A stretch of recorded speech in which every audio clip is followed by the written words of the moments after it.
Something powerful is already happening. Over 200 content creators sitting together, aligning, questioning. Deciding what Africa's digital future should actually look like. Because this isn't just about content anymore. It's about direction.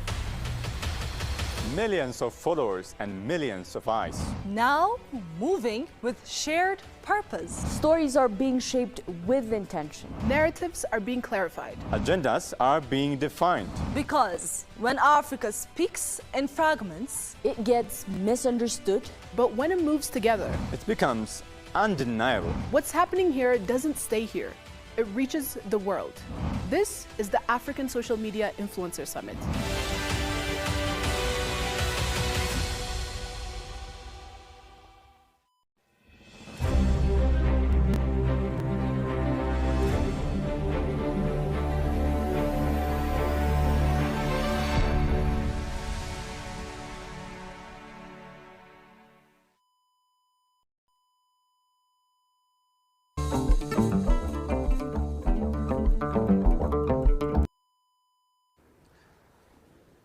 African Social Media Influencer Summit has just been conducted in the beautiful city of Addis Ababa.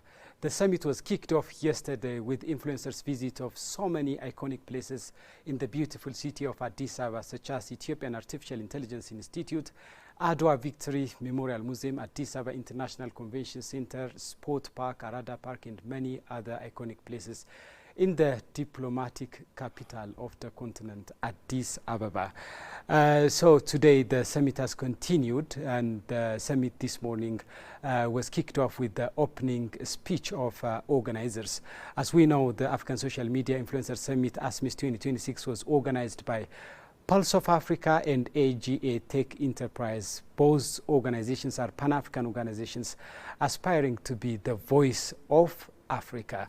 And the manager of AGA Tech Enterprise, Gameda Olana, and CEO of Pulse of Africa, Saifa Derve, made powerful and insightful speech this morning, and we have been discussing on their speech, and we have been making some sort of analysis on their speech. And following their speech was a panel discussion held, and that panel discussion really focused on artificial intelligence and content creation. We'll continue this discussion later, and now let us take our audience to Adwa Victory Memorial Museum, where the second panel discussion is going to be conducted. Before we begin, I want to implore all of you guys to do something very, very important right now. I need everybody to get on their phones, go on YouTube, and subscribe to the POA English channel and the POA Arabic channel. Done? Done? Say A if it's done. This next panel is about a powerful idea, branding Africa. Who tells Africa's story and how was it told? There is a saying in Amharic I love very much. Rasim barase afem babilase kalankolopapus kutunataria maniankolopapuslingan. Loosely translated, it means if I don't talk about myself, if I don't big myself up, then who will? And I feel like as Africans, that's what we should be doing, telling our own stories.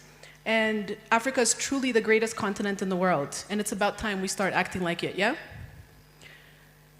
Now, from travel creators to tourism leaders to global perception, this conversation is about shaping how the world sees Africa. And our first panelist is a Ghanaian YouTuber, travel vlogger, and a digital media influencer known for promoting positive African stories through his platform. Trained as an aeronautical engineer, he has become one of Africa's most influential content creators, using storytelling to showcase culture, innovation, and success across the continent. A leading travel creator shaping African narratives. Please, a warm welcome to Wadomaya.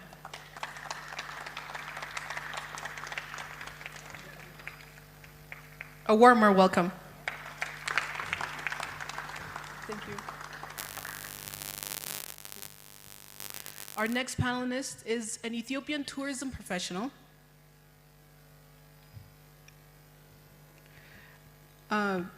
Ethiopian tourism professional. He is a professional cultural advocate who has worked to promote Ethiopia's tourism sector. heritage and travel experiences, his work focuses on showcasing the country's historical sites, cultural diversity, and growing potential as a destination for local and international travelers. He is a representative of the Ministry of Tourism. Please welcome to the stage Tedros Derebo.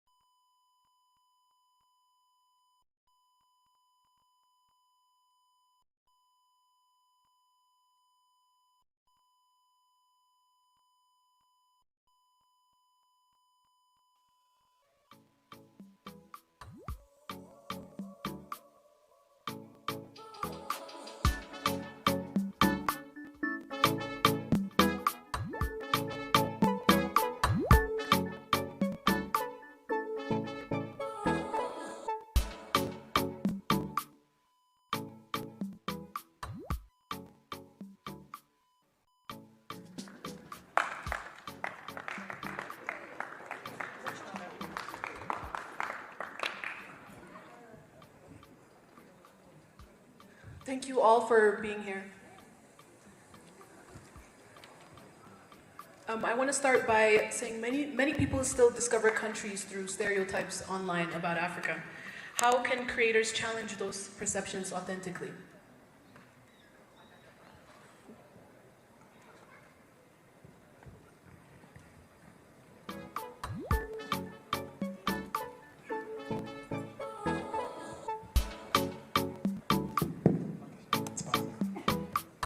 So I personally believe that Africans are the real ambassadors of the continent.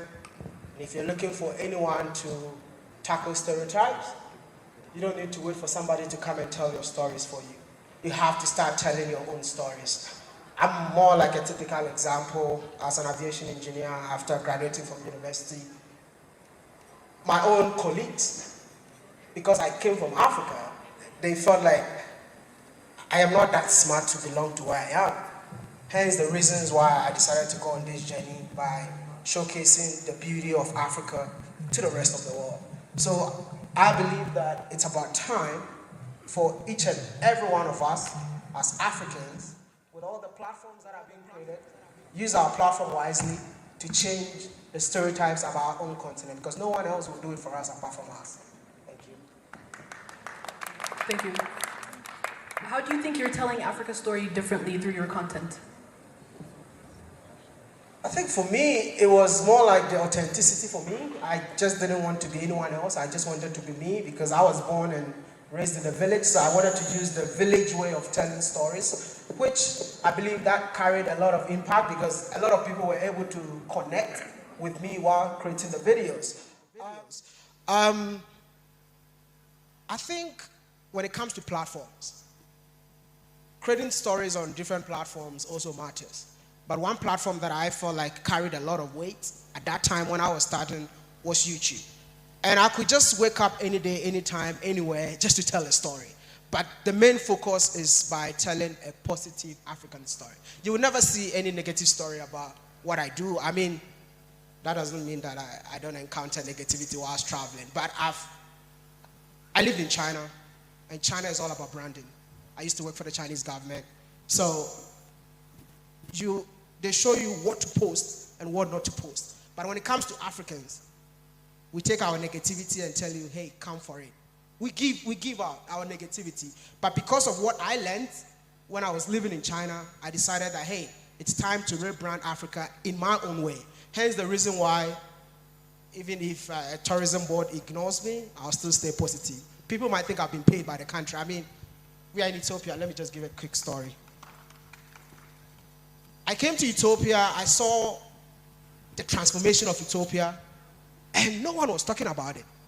And I'm like, why is transformation happening in Africa that we are not taking advantage by telling our own stories? So I started reaching out to all the government sectors, all of them. Sent proposals, everything. But guess what? I was completely ignored. What I did was, what I do is not about money, it's not about what you tell me to do, it's about the passion to tell positive stories. I came here by myself, that's how I met Gameda, that's how I met my current cameraman, And I sat down with them and I said, what the Prime Minister has done in this country, a lot of Africans need to learn from. So I'm going to use my platform, do my own thing. And guess what? After my videos, I saw a lot of people coming to repeat the same videos. And the saddest part of it all is that every government official page, including embassies, Ethiopian embassies across the globe, everybody shared the posts, the videos that I did. But why are you guys failing to believe in the visions of African creators? That is what I don't understand. We are the real voices of the continent, whether you like it or not. Like the host said, over 400 million people. If you start believing in us, believe me or not, we'll be powerful than the CNN or the BBC that you pay money to showcase your stories. Thank you.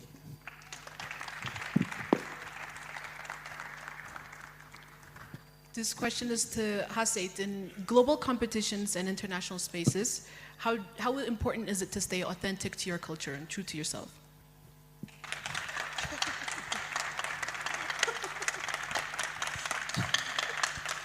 Thank you.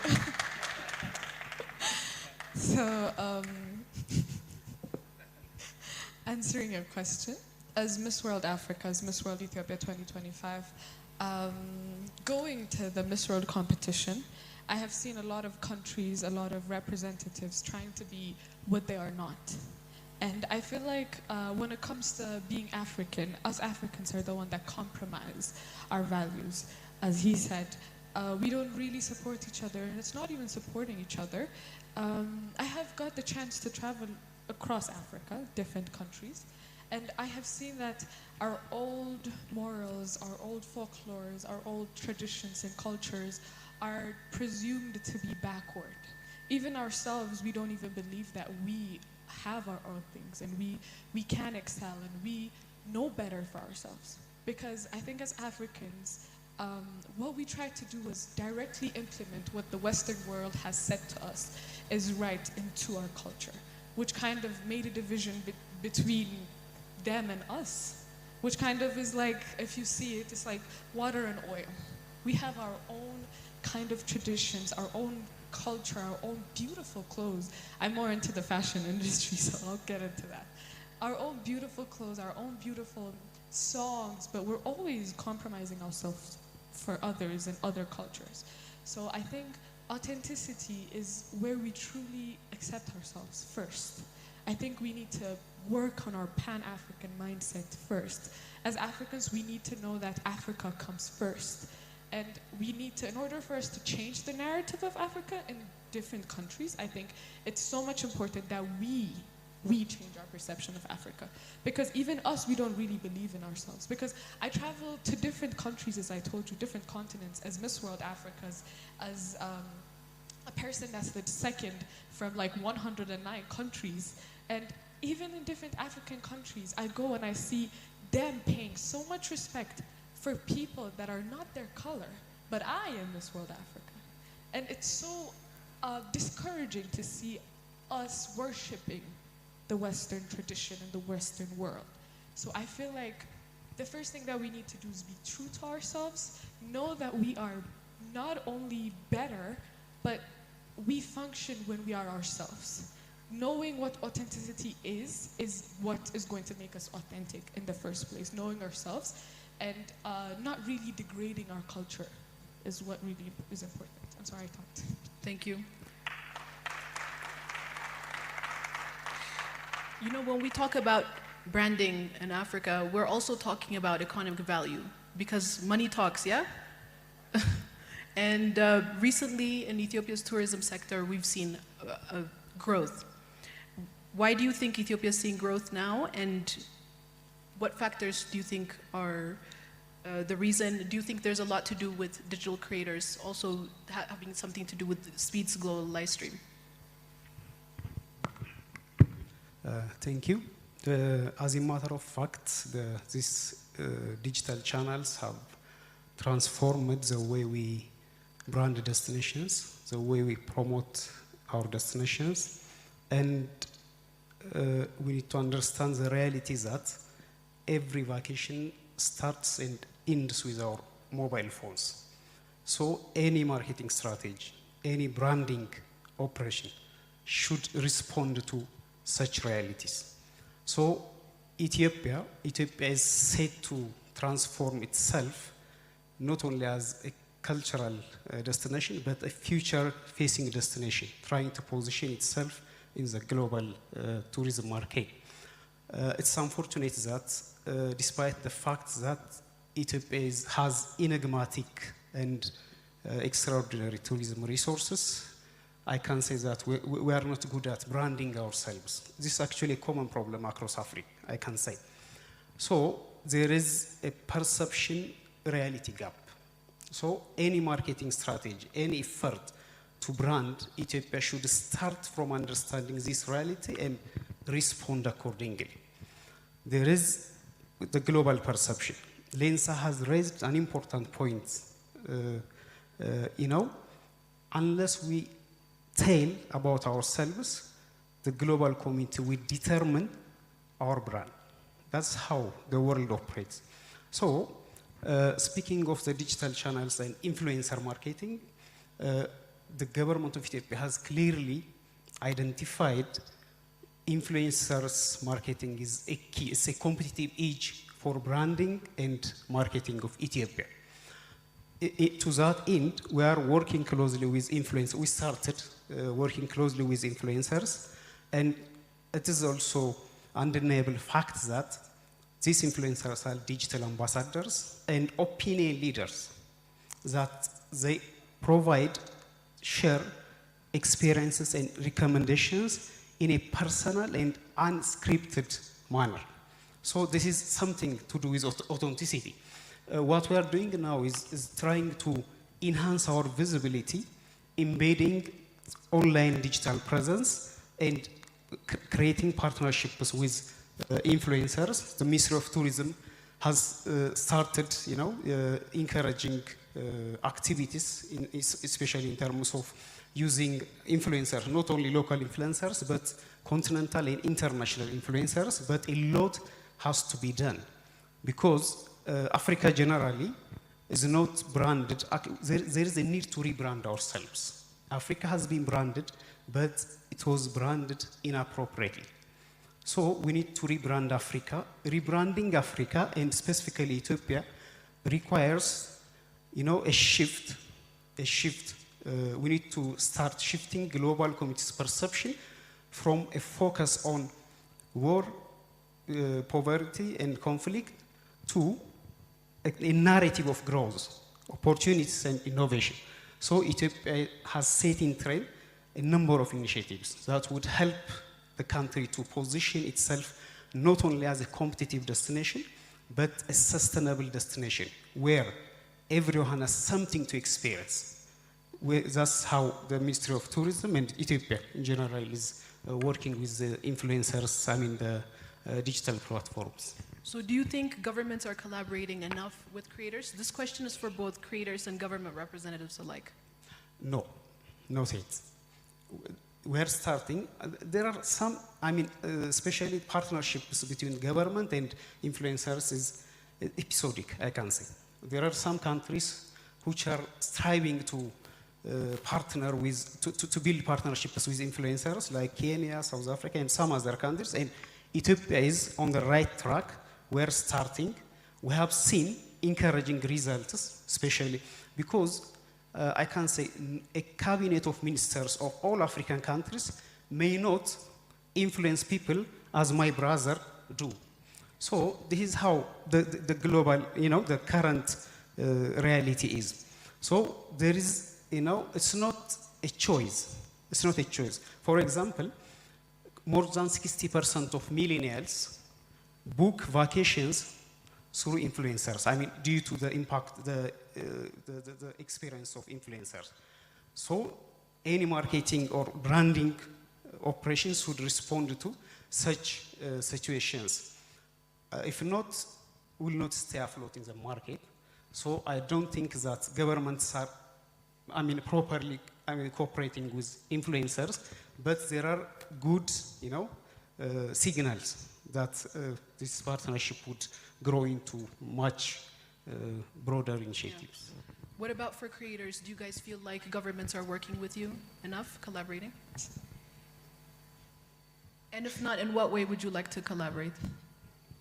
I think, first of all, African governments don't believe in African creators. They don't believe in the values that African creators hold. I have been to 39 different African countries, and I'll say 99% of them don't even understand what you're doing in the first place. And I think we are living in a digital world, so it's about time for government officials to employ people that deserves to be in the right places, not based on political appointment. Because I feel like if you have a tourism minister, the tourism minister should be enthusiastic about tourism. You sit down with a tourism minister and she can't even understand what you're saying. Which I believe that has been a major problem for African creators. I mean, there are a lot of African creators in the room. I don't know if there's anyone that your government has support. Maybe you can stand up and wave your hands like. See, there's a Ugandan creator in this room, 2 Ugandan creators in this room, that for me, when I hear the name Uganda, they are the 2 people that comes to mind. But when we came to this conference, I sat down, start talking to them, like, oh, how's the government of your country, supporting what you do? They don't even exist. But when I hear Uganda, that's the first name that comes into my mind. So I am just sitting in this room, pleading. I think, I wish I can record this myself. Pleading with all African governments, we are the new voice. Whether you like it or not, the creator in your country is the new voice of your country, not the media that you pay more money to be on. Because I have seen a lot of tourism boards spend millions of dollars just to appear on the Western media for two minutes. But you're giving them everlasting content, yet they don't even believe in what you're doing. So I am just here to say that, can we start, in as much as we are trying to change the negative narrative, can we start changing that narrative too? Yeah, that's a good point. But haven't we seen a global shift recently, especially in African leaders, where governments are being more supportive of digital creators? I think there's a shift. No, we are getting there, but there's more room for This is a start, improvement. no? Yeah, this is the start. A big shout out to the president of Rwanda. Recently, he championed TikTok has been paid in Rwanda. So Rwanda is the only country in Africa that is being paid on TikTok. I believe that in Ethiopia, YouTube is not monetized. You guys have over 120 million people. Just imagine what's going to happen if YouTube get monetized in the country. But it takes a bold step by the government to get it done. So I don't know if we have Ethiopian influencers in here. We have Ethiopian influencers in here. It's about time for you all to come together, speak with one voice. Unity is power. Stop trying to be like, I'm the biggest creator in the room, and at the end of the day, you try to be all by yourself. No one cares. I don't care about the numbers that you have. I only care about what can we do together when we meet. If you have we have the power to change so many things, and this is why this particular event means a lot to me. We have the power. If we put our numbers together, if we put our thoughts together, we can change a lot of things. Never underrate yourself. Never. Listen, I'm sorry. Let me give you a typical example of how powerful your platform is. Ghana was not visa-free for Africans coming to Ghana. I once had opportunity to speak to my president when he was opposition, and I had only one question. Why are you calling Ghana the gateway to Africa, and Africans need to apply for visa to come to Ghana? That's the first time I met him. He said, when I become president, I'll fix it. The day he became president, I went to him, put the camera on him. You are now the president. Why is Ghana not visa-free for Africans? And guess what? On the 25th of May, if you're an African and you are coming to Ghana, you don't need visa to come to Ghana. That is the power of your voices, and I'm here to tell you that start using it wisely. Thank you. Thank you. I want to ask, what kind of content do you think shifts these negative perceptions about Africa? Well, I'm not as big as a content creator as all of you here, but I have my content. You all have your content. Before I speak, I just want to say, truly, thank you so much for coming here, for showing up, for coming to ASMIS, for coming to Ethiopia to actually collaborate with different African creators to show who we are, to narrate our stories by ourselves. Thank you so much for every single content creator, influencer, anyone that has actually contributed to this, because we are actually trying, and that's the very first step. So when it comes to what kind of contents, I believe that everyone in here have their different contents that they make. Some make comedy content, some make travel content, some make educational content. So I urge you to actually put little bits and pieces of what actually Africa looks like, or what you want your country to be portrayed as, or maybe just what you think people don't know about your country and you have to change.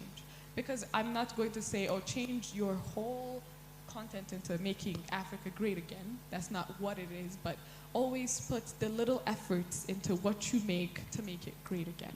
So I think, as we all said in this panel, we have to narrate our stories by ourselves. We're the best storytellers for ourselves. So you don't actually have to make that your content, but in whatever content that you're making, try to incorporate our greatness into it. That's what I want to say.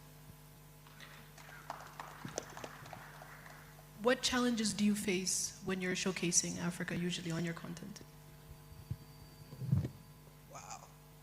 I don't think I will finish the challenges if I start, but I'll just give you a brief. Sure.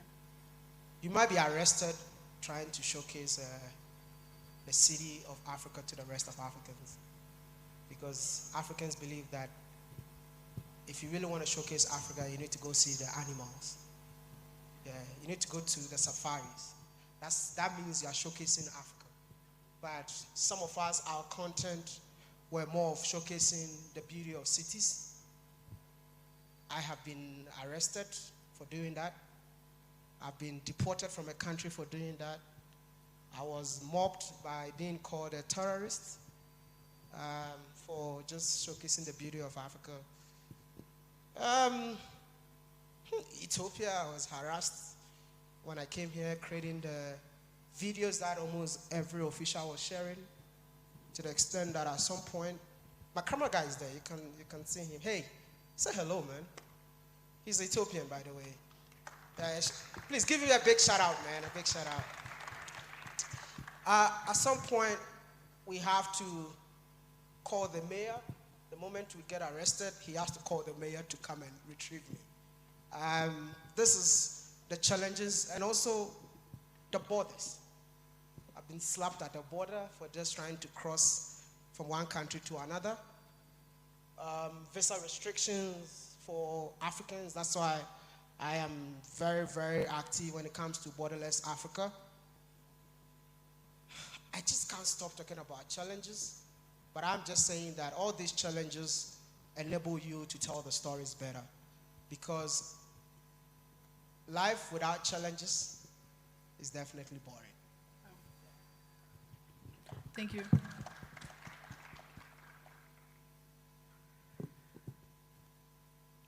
So storytelling brings visibility, but how do we turn that into real tourism growth? Yeah, tourism is about perceptions. I mean, of course, branding is not only connected to perceptions. It should be something that should be experienced, but perception matters. So any branding and positioning activities, are targeted to change the perceptions positively. So stories, when especially in the digital platforms, stories spark interest and drive bookings. It's practical. I mean, this is proven that in many countries, they achieved high competitiveness and high yield tourism markets based on the authentic stories created and shared to people.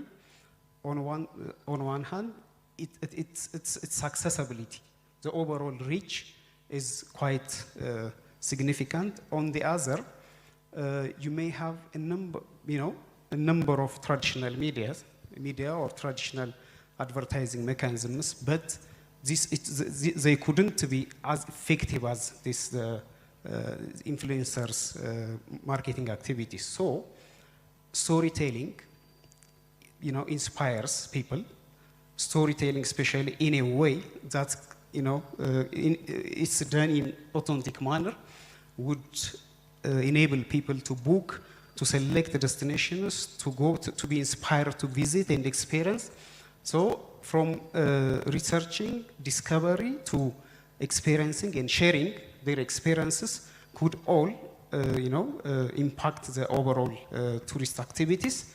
And when tourists, the volume of tourists increase, that has a direct impact on tourism receipts. But this is not always the case, because there are countries that host a great number of tourists but get smaller amount of money. Ethiopia, as a strategy, what we are pursuing is targeting high yield markets. So storytelling has direct impact on the travelers' decision making and the overall perception of a destination's identity. Do you think Africa is undermarketed or misrepresented? Both. I feel like from what we have said, it is very clear that Africa is undermarketed and very misrepresented.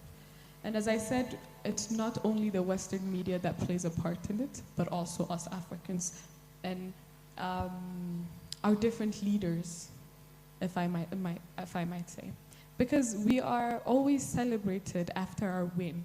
We're not supported through the process of us growing, if that makes sense. And the youth, I think, they have been saying, the other panelists, when they were being questioned, there need to be a policy of influencers and different social media or content creators, someone that is in this industry, to actually market their countries. As he has said, it is such a struggle to actually do what he does, and he is celebrated after he does it. So we need to share the struggles together. We need to, it's not only about marketing, it's also about fixing our understanding about the marketing situation, our understanding between ourselves in order for us to grow. Do you have anything to add? I would definitely agree with her. Africa, I don't know who said that. Somebody said Africa is the greatest continent. I said it. We should all say it, actually. We should say that more. Like I was clapping for you. So can we all say, like, Africa is the greatest continent in the entire world?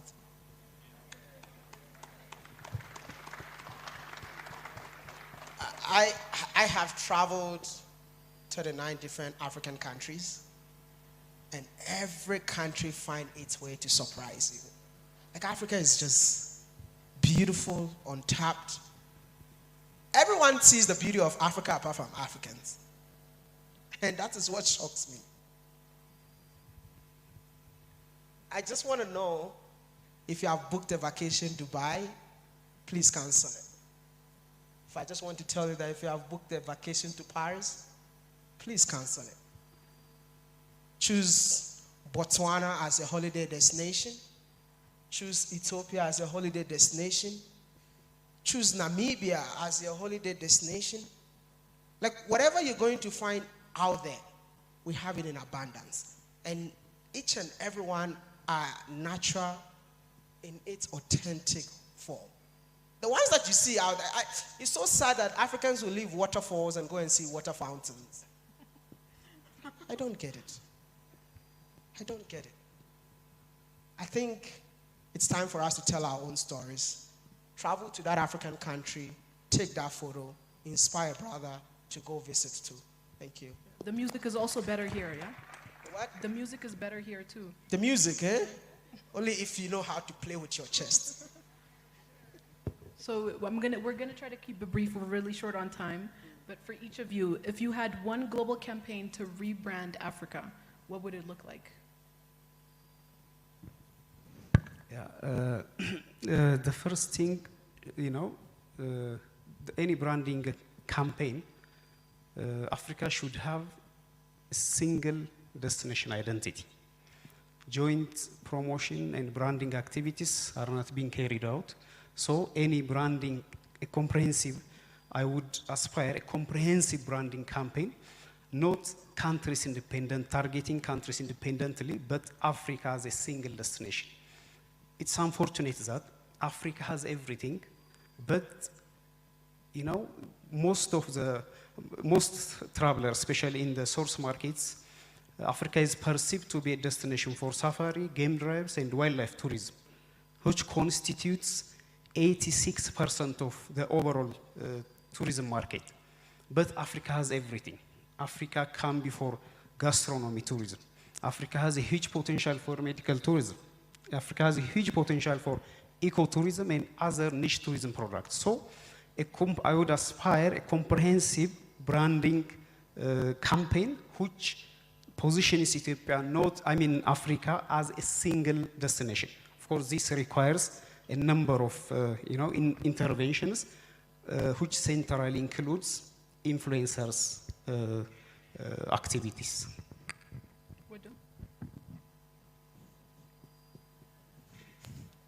That was such a good answer. I was just digesting that because that is very true.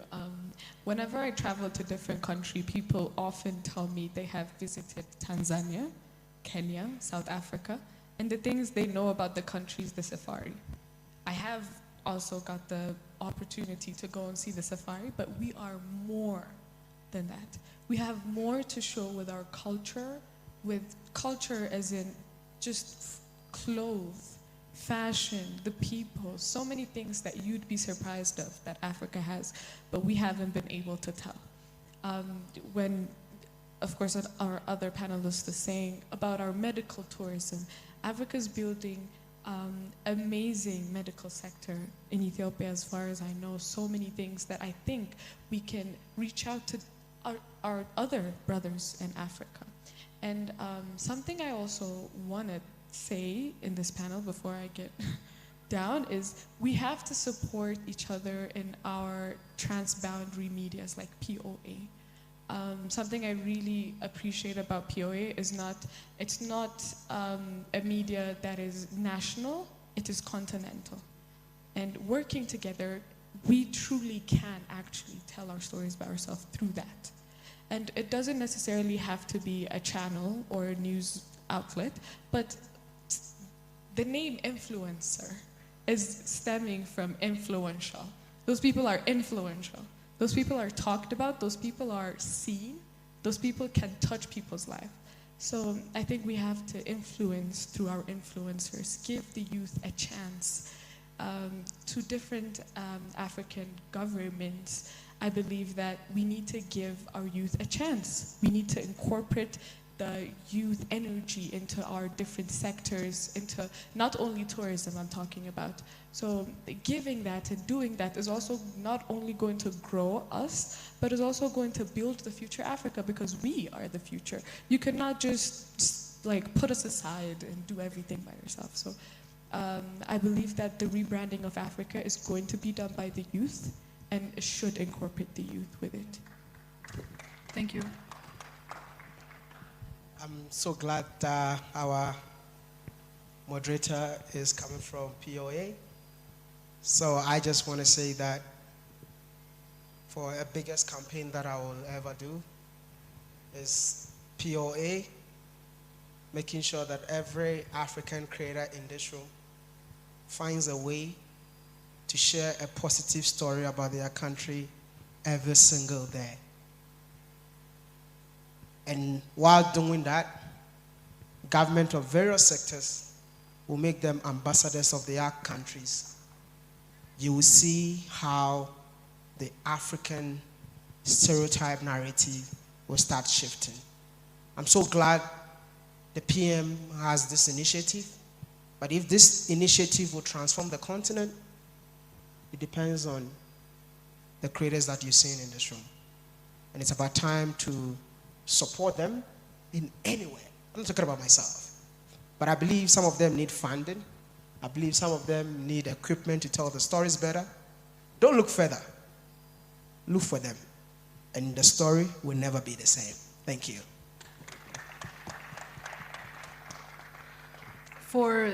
We're finishing now for the final question. I want you all to leave us with just a message. In one sentence, Africa should be known for.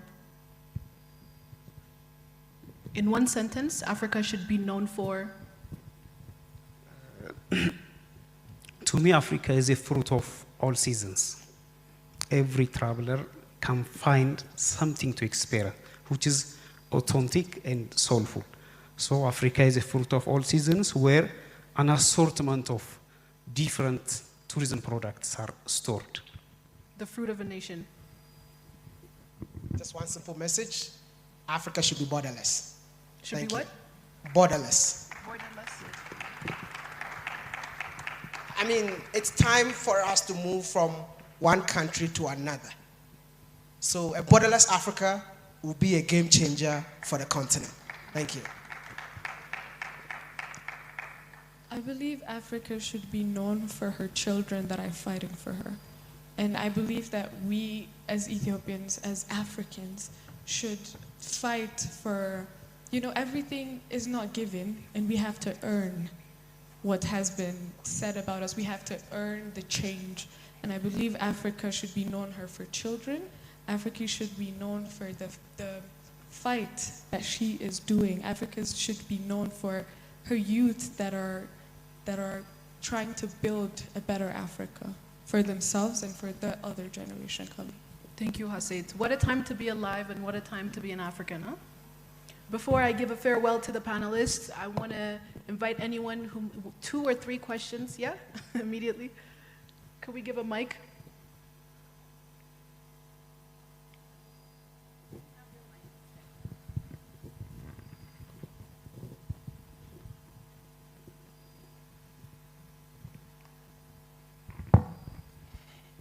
Thank you, everyone. I'm Kevin Black, and I'm from Nigeria, a satiric comedian. I make content on our politics, especially the ills, and how to promote a better Africa politically. So I've heard you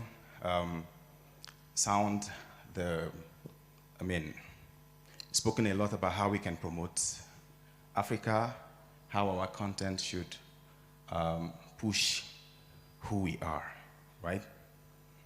So, but some of us, sometimes out of what we see in our society, see the need to address a certain social or societal ill. And you cannot just be positive when you are talking about your country, especially there's something you want to address. You can't always be positive. So I don't know if this is going to be, I would want you to make a remark on that, right? Based on how much you've traveled. Anyways, this is the first time I'm traveling out of Nigeria. Not because I couldn't, I was always, in that fight that I want to go to Europe and all of that. But when I started making money and got influential, my priority changed. I wanted to remain and make more impact than run away. So I rebranded my content from just family content to political satire. And it gained so much trends that even my government wanted to give me INEC Youth Ambassador like a few days ago, and I rejected it because I didn't want to be part of people who bring in bad governance. And I had restrictions. They told me they are conditioned to what I have to say and what I must not say. And I've been standing with my people, And this is not just out of that I want to go viral. You know, it came from the fact that there are tears in the street. Millions of Africans. You see how beautiful this place is. There are people in the rural area who do not have access to water.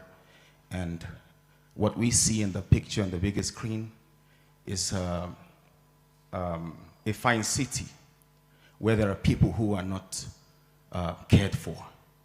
And then I took it upon myself that we can only die once, right? I'm sorry, I have to sit down to finish because I wasn't feeling too well like 2 days ago. So, how do you criticize your government? Criticize some of the ills, like my popular slogan is, let's see the edit. And when you go through my page, you will understand. Last week, I showed a content about xenophobia in South Africa, and then I got so many threats in my DM that I had to cancel. But you cannot just look at what is going on in South Africa and don't want to talk about it if you are true to yourself that you want a change in your place. How can you balance criticizing the government to help your people and also selling your people in a good light? And I'm going to be honest, when I came here, I never knew a place like this existed in Africa, although I see videos a lot, pictures, even learned how to dance, chest dance and all of that. You know, I see, but coming here proved it more. And the last content I did with Gladys, she came to Nigeria. I'm yet to release it. I tried to promote we using our own fabrics. Africans would want to buy Gucci because it's sold thousands of dollars. But what he's wearing, even though it has more quality material, wouldn't be sold expensive and wouldn't be valued. So I portrayed a content where 2 people came to give a governor a gift. One presented Gucci, one presented African fabrics, and I dropped the African fabric on the ground when I had the prize. And then she said that we need to rebrand. African leaders need to go back to drawing table and project our materials, project ourselves. So what I'm doing and what I've learned since I came here is that I'm going to, instead of saying we are bad, I can also say that some people are good, so these people should copy from these people. So that's my question. Okay, thank you. I think. Do you have time? Because I think answer? we're running out of time for the second. Yeah, just a very quick question. Maybe let's just take 2 and then you can ask your question first and then maybe the answer. Just very quickly. All right, my name is Mazi Akwaka. I'm from Nigeria. My question is very simple.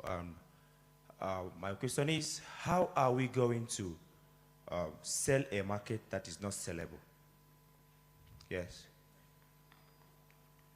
Can you elaborate more what you mean by that? Okay, just for example, I came to Ethiopia and I saw that the Ethiopia city, the Addis Ababa, is sellable. And where we're coming from, what am I going to sell? Thank you. Yes, yes. What will someone who is coming from Uganda, who is not even allowed to use Facebook, say? What would the person sell? So you see? I think Governor Amunike, the moment I met you, I told you one thing, if you remember or recall, that what you're doing is incredible. I believe in not going viral, but creating content to make a change. And that is what you are doing. We all have to play a role in our own way to make a change from our own surroundings. I have decided that, hey, Africa is full of so many negativities. Can I go a route by showcasing the positive aspect of Africa? And that's what I'm doing. Now, you have seen a problem in our government sector, and you're using your social media platform to change it. That is what we need. He is saying that, like, we can come from a country where nothing is sellable. No. I wish you've lived out of Africa before. the things that there are no value, but they find a way to rebrand it and sell it to us, and we buy it. It's all boils down to our mindset. I think she repeated that here. Just your surroundings. You can find something positive to sell, and people will be amazed about what you're selling, even though you think it's not sellable. And I think she was in Nigeria. Stand up, let them see you. Beautiful, beautiful. She did a video at the airport in Nigeria that I believe that even Nigerians were shocked. I was going through the comments. She arrived at the airport and realized that, oh, things have changed. The last time that I came, there were so many things happening. But this time around, a lot of things have changed. She talked about it, and now I believed it because it's coming from her. So these are the things that I'm just saying, like, as a creator, look around you. I'm not saying we should be negative throughout. There are so many positives on our continent for us to talk about. And we need more people that create content that has something to do with our minds. Africans need to start changing the way they think, and it all depends on us. She looks so beautiful, rocking Ethiopian outfit. I'm rocking it.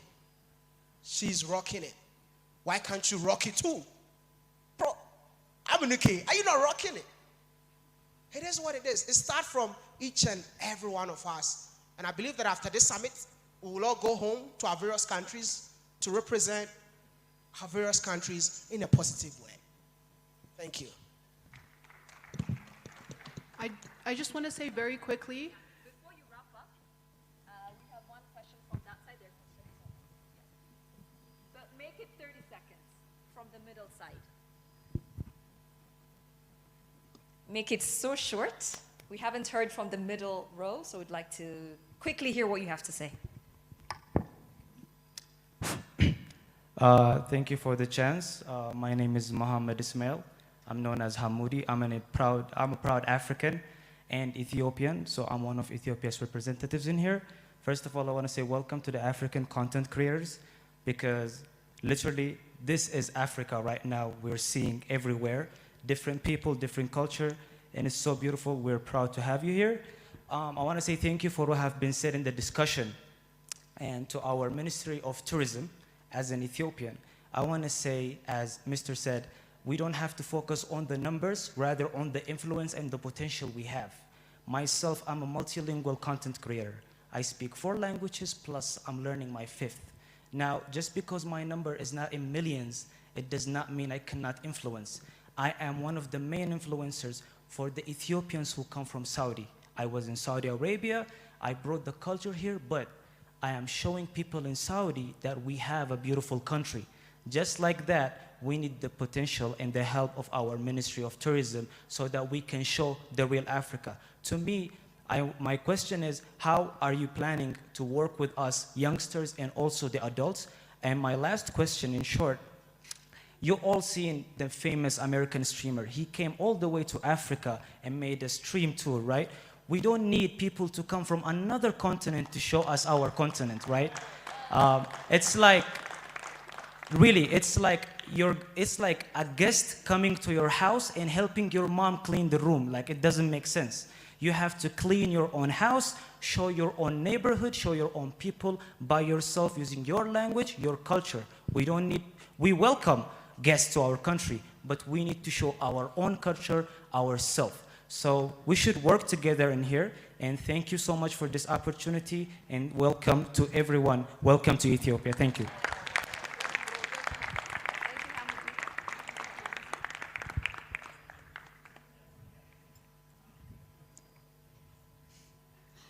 I believe from what Hamoudi said, as you can tell, we always preach about how we should tell our stories. But something I'm very happy about our brother there for mentioning is, I forgot for a second, something I shouldn't forget, is the xenophobia that we have. In different African countries, you can see that we really do not think that we are for each other, that we are brothers. something that he has been preaching, borderless Africa. It's not really about the borders, physical borders that we have or geographical borders. It's the borders that we have in our minds. It's the borders that we think one is better than the other, one is different from the other. We are Africans, we are brothers. We stem from the same land. And as we have been preaching, our unity is our strength. And I believe that every country should understand that we are brothers. And regarding the xenophobia that's been happening in South Africa, it truly pains me to see it. Because Ethiopians being targeted, Ethiopians and South Africans have a long history of getting together, even their freedom fighters coming to Ethiopia, taking different, different fighting techniques, what do you call it? And going back to their countries to actually set their countries free. We were fighting together at some point. And I believe that we should respect each other.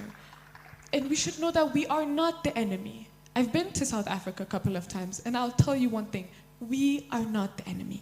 The enemy is living with you, okay? And I believe, I feel like I'm saying some things very boldly, but truly because I think we need to understand in our hearts that we are brothers, and the more we work together, we rise. Let's know who the enemy is and who our brother is first. Let's know who we are first. Thank you. Thank you so much, Asid. I just want to say quickly, there is no such thing as an unmarketable Africa. Every single country in Africa is marketable. It basically sells itself. Uganda is the source of the Nile. It's known as the Pearl of Africa because it's lush, green, and beautiful. It's known for a lot of things. As content creators, I think it's your job to find the story, to find what makes something, you could make content out of anything, right? So that's up to you to find what is marketable about Africa country, yes? But thank you so much for this discussion. I hope we keep having these Pan-African discussions. We'll move on to the third panel. Thank you so much to our panelists.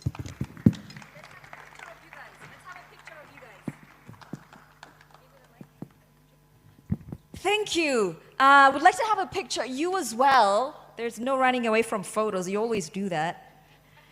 All right, let's see that smile. That was a very interesting discussion full of wisdom. While they're still there on stage, I would like us to give us a shout out to Ethiopian influencers, from welcoming their brothers and sisters from across the continent, to partnering with other global influencers to sell Ethiopia's image as the birthplace of coffee, the source of the Nile. They have been wonderful. We're going to take pictures now. Thank you all so much. And while we're at it, I'd like to give a shout out to all of our sponsors. Thank you to the Commercial Bank of Ethiopia, the Ministry of Tourism, the Addis Ababa Mayor's Office, Ethio Telecom, Addis Ababa Tourism Commission, Dashin Bank, Safaricom Ethiopia, and Ethiopian Airlines. Thank you to all of our sponsors. And thank you to our wonderful panel. Those were words with such wisdom. You guys mature beyond your age. That was wonderful. Thank you so much. We're now going to go to our third panel because we're rushing. Tonight, we have a dinner at Totot. Some people have already learned how to dance the Ethiopian dance. You're practicing again tonight. So tonight we'll have a dinner at Totot. So we're going to rush through our last panel. So our last panel is about Agenda 2063 in action. Our moderator will be Raphael Williams. Raphael Williams is a prominent figure in Ghana's civic space. He's widely recognized for his bold advocacy through the hashtag Fix the Country movement. He uses his platform to champion good governance, youth empowerment, accountability, and Pan-African unity. One thing I can say about him, we've learned from Wodemaya about bravery. These African influencers are beyond anything brave. Please welcome Raphael Williams.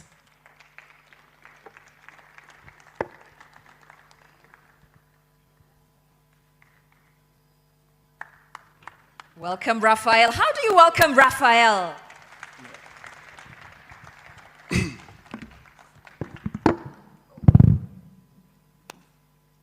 Sorry. Thank you. Before I start, as an advocate and a Pan-Africanist, I need to really heat the place up because it looks like the place is so down right now. After we ate, everywhere is so down. And as an activist, I always chant with energy. And in Ghana, we say something, cho boy, then we respond, yay. So I will go by saying, Africa, cho boy, cho boy, yay, yay. Thank you so much. Our Miss Africa made mention of xenophobic attacks happening in South Africa. And ever since this thing started in South Africa, I've been advocating for this for years. In fact, one brother from Nigeria who was murdered some time ago that hurt me so much that made me start learning Nigerian anthem when I was going on a show to speak against xenophobic attacks. This actually hurt me so much, and for years, these attacks continue. And as we have gathered here today, I think this is actually the Youth African Union Summit happening on the land of Africa. And we need to use this opportunity to call the attention of the African Union to make a statement or call the president of South Africa, Ramaphosa, to make a statement and a strong and a bold action against this xenophobic attacks that is happening in South Africa. Because this can never be accepted as an Africans. This is not African, and we need to condemn it in all forms. Thank you. A lot have been said, and I wouldn't want to preach much. Let me just go straight to what we are going to do. So good afternoon to us all. Today's conversation will be focused on critical questions, how Africa can move from digital ambitions to measurable impact. We will be exploring the role of policy making, strategic innovations, digital platforms, and shaping Africa's digital future. This will be practical conversations. We are not only talking about vision, we want to understand execution, what is working for us, what is not working for us, and what needs to be done as Africans. I will also be encouraging our panelists to share real examples, innovative, and lessons that our audience here can learn from and apply as content creators.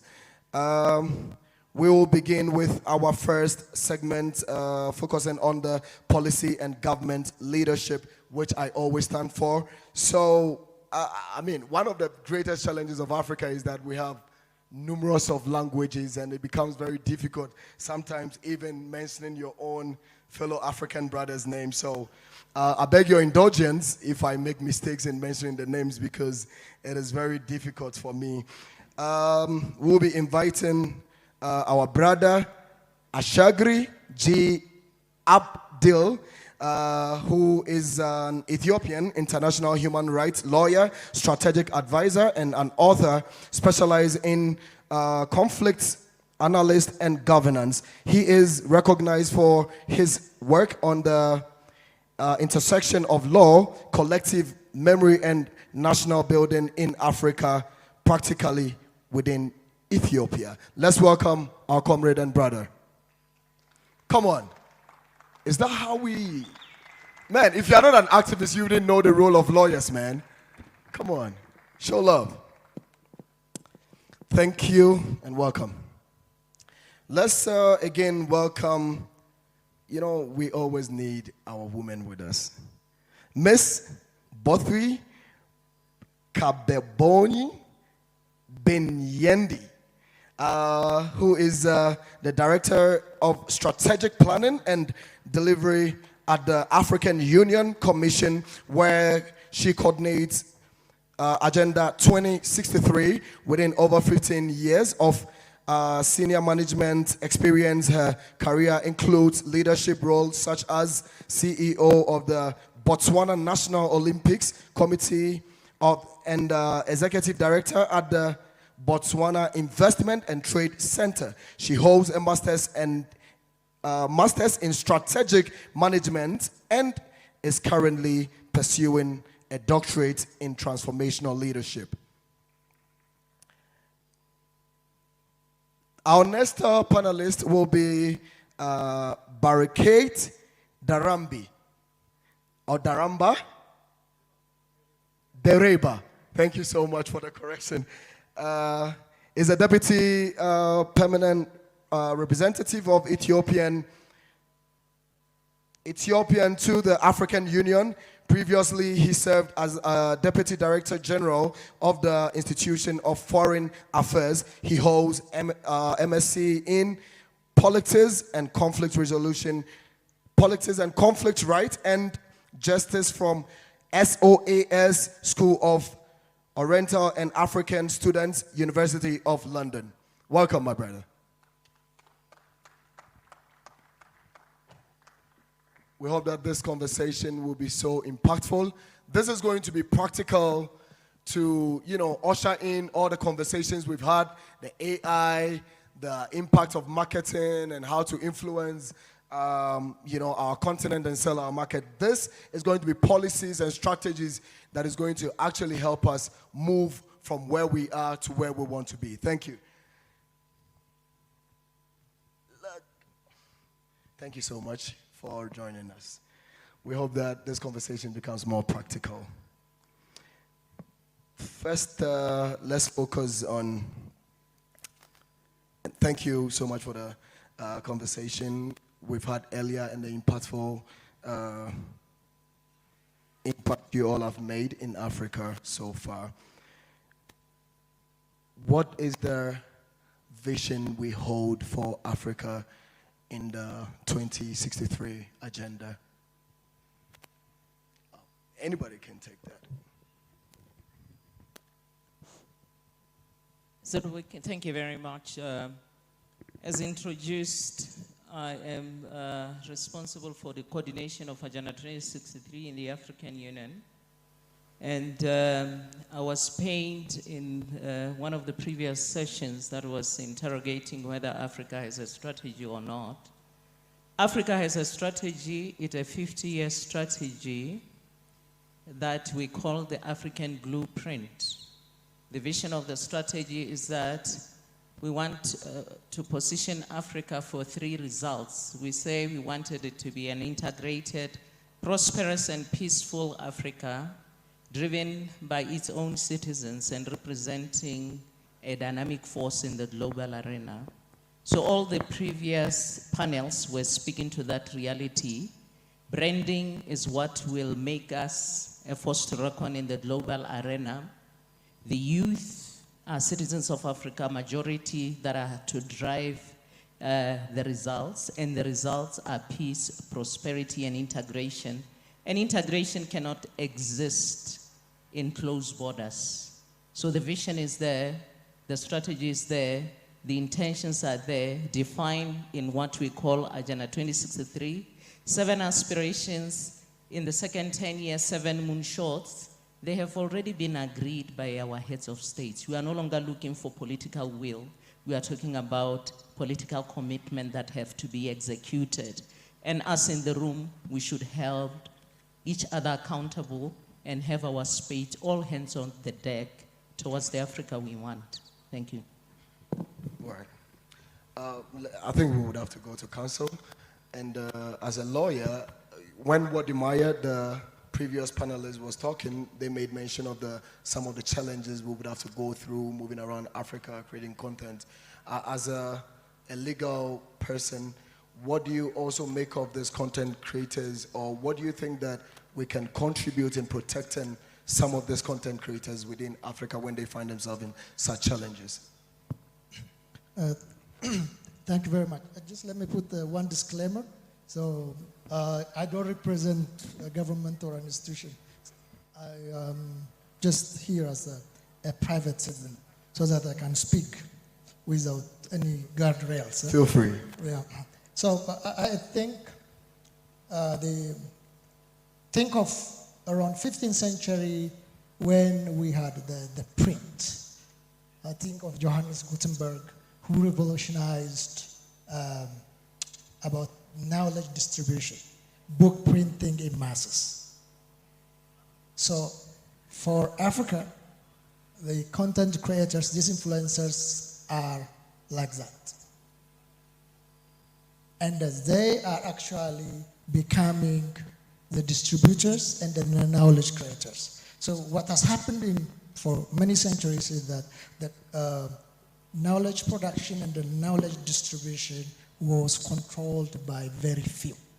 So one of the reasons why we Africans were left behind was we did not have those means of production and also those who distribute, be it a narrative or whatsoever.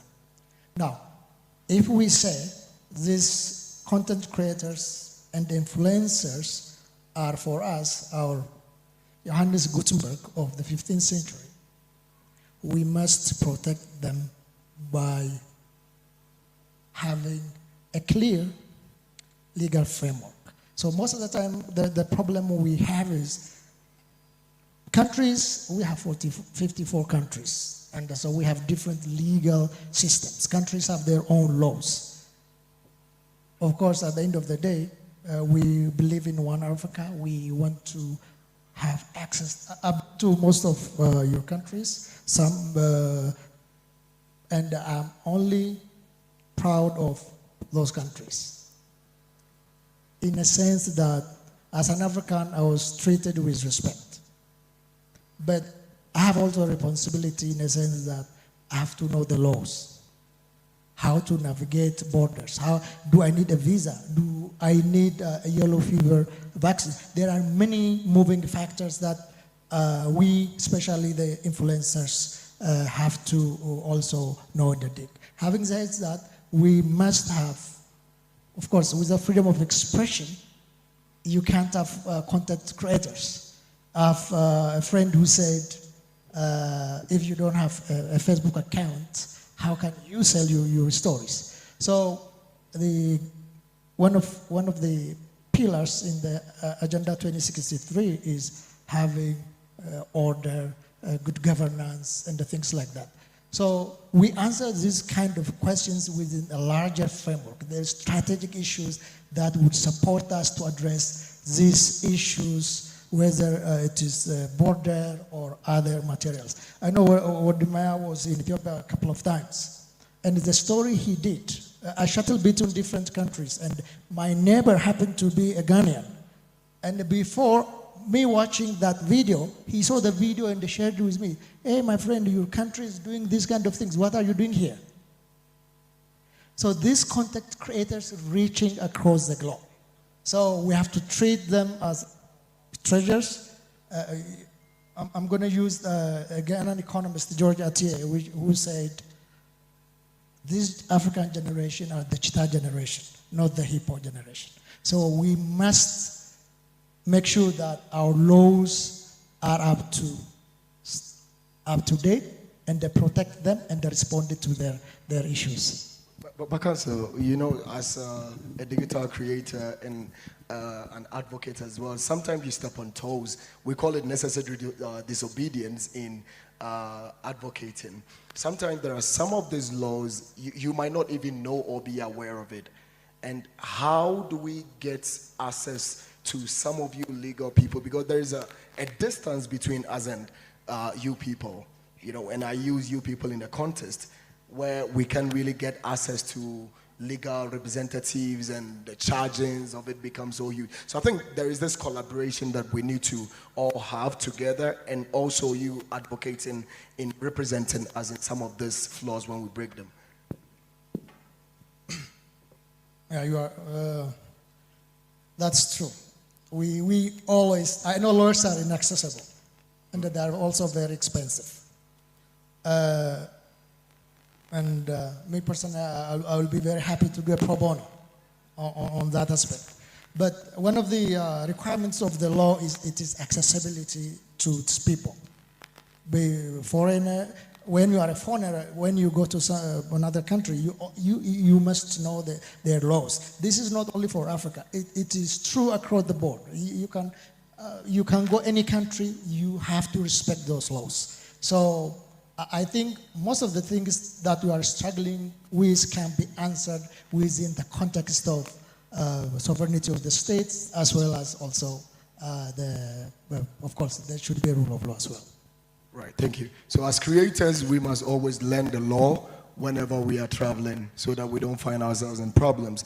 So let's go to our brother who is actually a representative of the African Union. One thing is already clear: policies may set directions by strategies and execution demanding impact. As part of a representative of the African Union, what are some of these policies that the African Union for years has been putting in place in shaping or meeting the world digital space? Just one correction: I'm not representative of the African Union. I represent the government of Ethiopia at the African Union.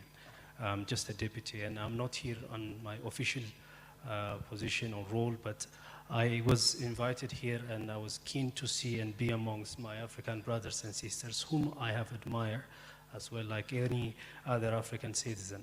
One thing, but I can speak to the Ethiopian government digital policy and in terms of digital transformation, what we are doing in Ethiopia. Before starting, for me, if you notice the Agenda 2063, the number 2063 is just 100 years from 1963.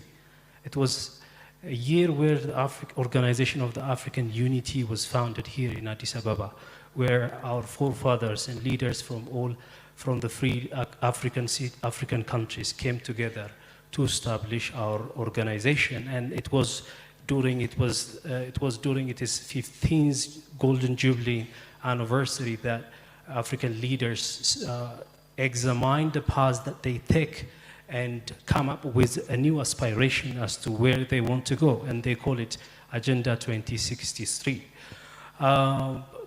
We have achieved a lot under the Organization of African Unity, and now it is up to this generation to achieve more, and the digital space gives us an immense power. Earlier I was thinking when the previous speakers were sharing their ideas, we are not any longer only confined into a physical space.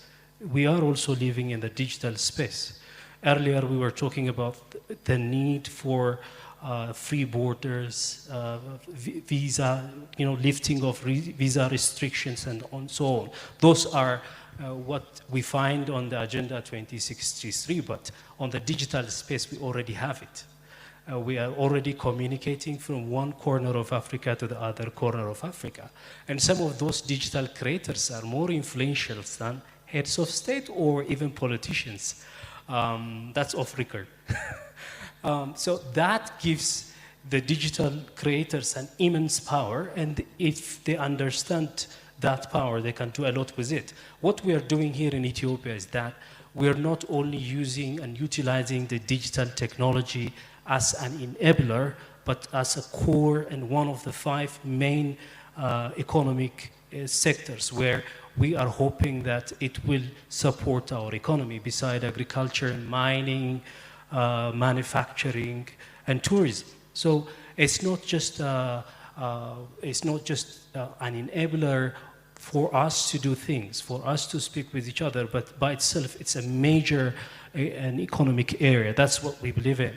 That's why we have included it in our development plans, including the 10-year Ethiopia's development plan, and also the homegrown economic reform, the first one and the second one. And now we have what we call the Digital Ethiopia 2025, which we have just finished, and now we have Digital Ethiopia 2030. So with this, what we are trying to do is setting up the infrastructure for the digital technology expansion or digital economy expansion in the country. We have already started digitalizing some of our public services. If you go into parts of Addis, you might have seen the one-stop shop service, where you get the entire government public services in just one shop. That was enabled by the digital transformation, and I can keep on mentioning. But within this, the digital creator's role is very immense. We are creating the foundation, the structure, and the infrastructure that will enable the digital creators to do whatever they aspire to do. And it is also, the African Union also have its own digital policy as well that we share as a continent. So there is the interest, but there are certain countries that are indeed going ahead in implementing this. And I think some of you have witnessed that in Addis when you visited the Artificial Intelligence Institute the past few days. Right. I think for Ethiopia, it is possible because ever since I got to Ethiopia, I've experienced a lot when it comes to adding to the digital space and making sure that influencers actually experience the best of room to do whatever they need to do as creators. Going to strategic planning, you are a strategic planner. As an African and where you stand currently, what are some of the strategic plans that you think African leaders or the African Union must put in place to meet this 2063 agenda? Because it looks like Africans keep talking, but then we are not putting practical strategies in place to make sure that this becomes a reality.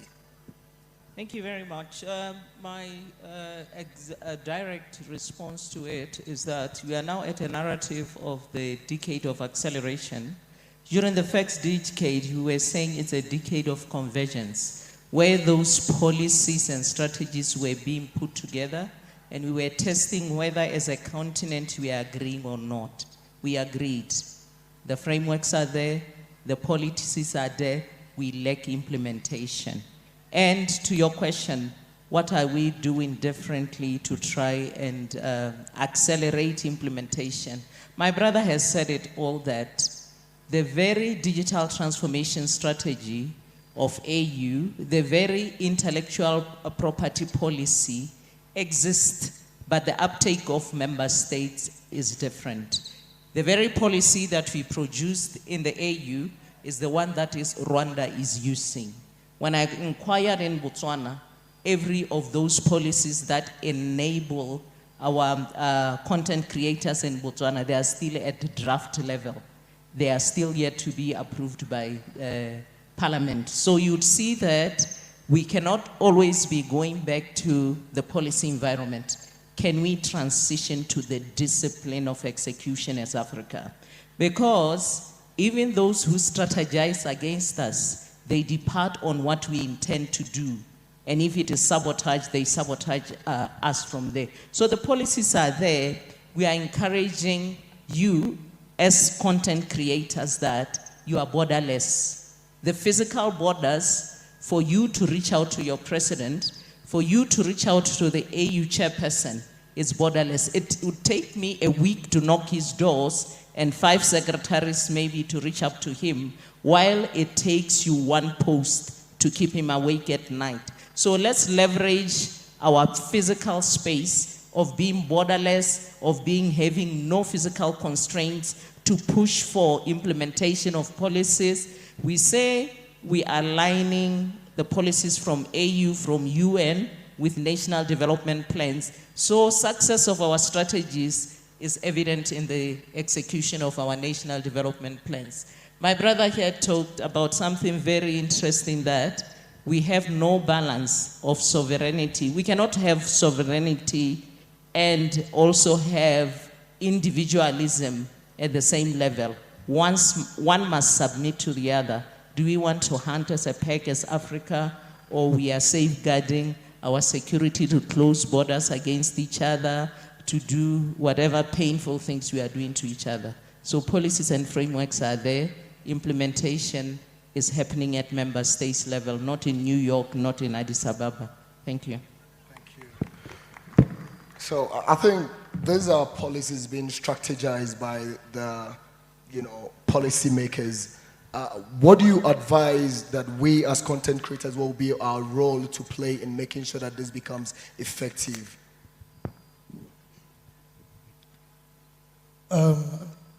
So the Agenda 2063, the 50 years strategic framework or the Africa we want can be accelerated or delayed based on how states are implementing those dreams or those blueprints at the end of the day.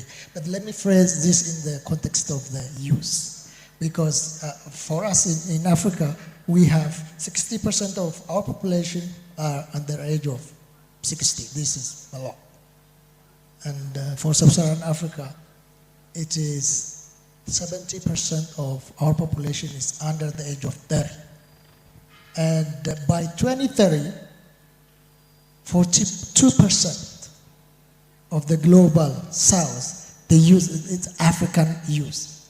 So now I want to link the content creators to these dynamics. Most of the content creators are also urban-based, right? So most of them are urban-based. And for Africa, by 2050, the urban population will be doubled, which is going to be 1.2 billion people. Now, how can this young generation, especially the content creators, can play a major role into bringing those policies into action, into project execution? I think one of the things that we have to always remember, even though we have to tell good stories about Africa, is we have to also be honest about what are our limitations. So that means you should be allowed to criticize the bad deeds.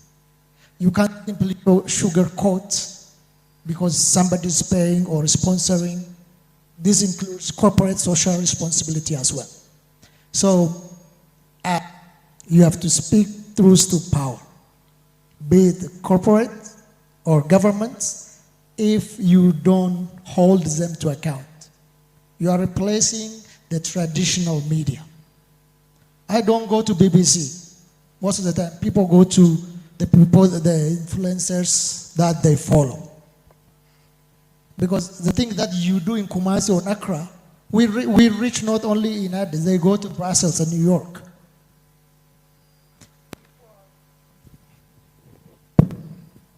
Other countries are framing their policy based on the sentiment that they see. They see the comments under the video that you are creating.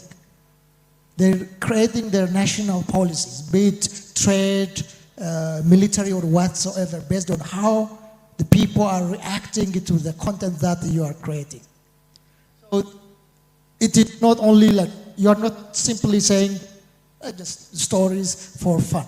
You are actually shaping the national policies, the continental policies. So for African countries, and it is institutions, including the African Union, embracing the power of influencers, working with them, listening to them, there is no any other alternative. And you also have to understand this power. You can create damage, or you are part of a success story, be holding power to account, or also appraising or creating a good image when there is a good image about it. So to make this more practical for us as content creators and as a young person in government, how do we assess some of these government officials? Because it is very difficult for sometimes some of these creators to even get access to get the right information to send it across. Just like you said, we can either disseminate good information that will build or bad information that can collapse. So how do we get access to, send the right information out there to help also contribute into the Agenda 63? I just want to reframe the question and try to challenge you and other influencers and ask you, the current freedom that all of the African countries, we have a political freedom for now. We're not under no one's colony, at least.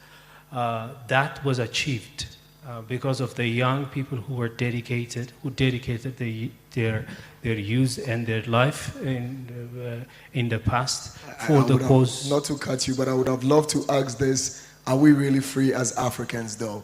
And my fellow Nigerians would answer that perfectly. Are we really free?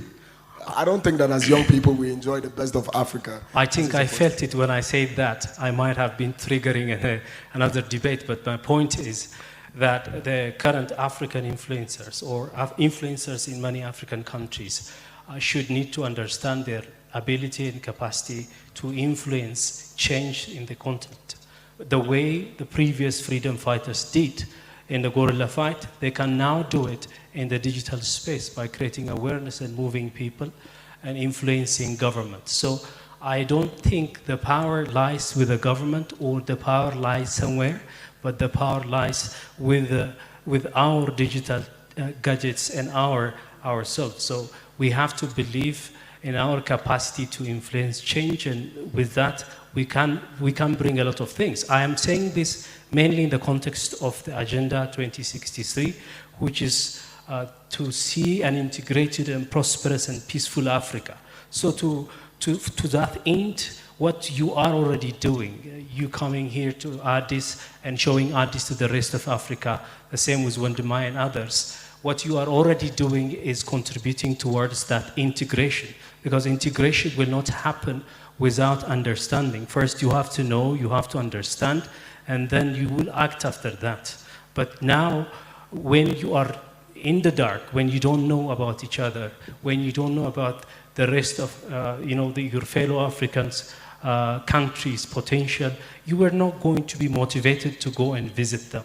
So it is with knowledge, with understanding that integration starts. So for me, even now, we can start with that by promoting Africa the way we are doing, by promoting African countries to each other the way we are already doing. Intensifying this will contribute to the integrated Africa we aspire to see. I really have objections to that, because integrating Africa is not done by creators alone. When we met here, in fact, regardless of wherever we're coming from, I always say I'm an African, but I live in Ghana, right? But is it the reality? And like I said earlier and introduced, that we must make this conversation more practical. What is it that is stopping us as a continent? I call it country most of the time. We can't have that space if leadership are not really integrating themselves. How do I move freely to Burkina right now as an influencer? How do I move to Mali?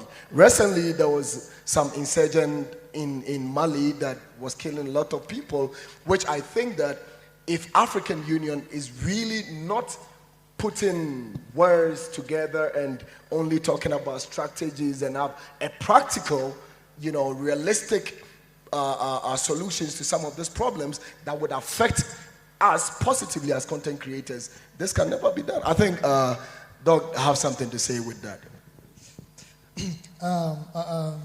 So this is a very tricky question. So I'm also partly a historian. So the place where you are, the stories you saw outside, I was the chief narrative creator for this museum. And I had the opportunity to meet some of your presidents, some of your football players. So the discussion about having one Africa is not new. You remember the Monrovia and the Casablanca group, how it starts and how we have come to this space. So integration requires a deliberate, conscious process whereby you understand each other's culture, language, legal system. Of course, we want one Africa, not only in terms of going from one country to another country without a passport. We need the movement of people, service, and the goods. That is our dream, and it requires steps. I personally believe that as a continent, you say Africa is a country that is good on the positive aspect, but also if you remember, if you go to Western countries, they will tell you, if you speak, for example, let's say Amharic, do you speak African? Oh, did you go to Africa? For them, Africa is just one village, everybody is living in a hut. Do you guys have a cell phone in your country? So I'm not creating this. This happened to me.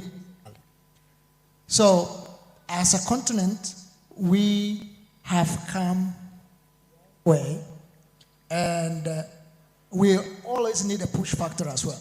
And we consider these new generations as push factors. That's why I borrowed economist George Atiyah's word. This is a cheetah generation that can, be an accelerator to take Africa to the next step, not only in terms of free movement of people, free movement of goods or services. We actually want to see the Africa we want, the Agenda 2063, in terms of governance, in terms of economy, knowledge production.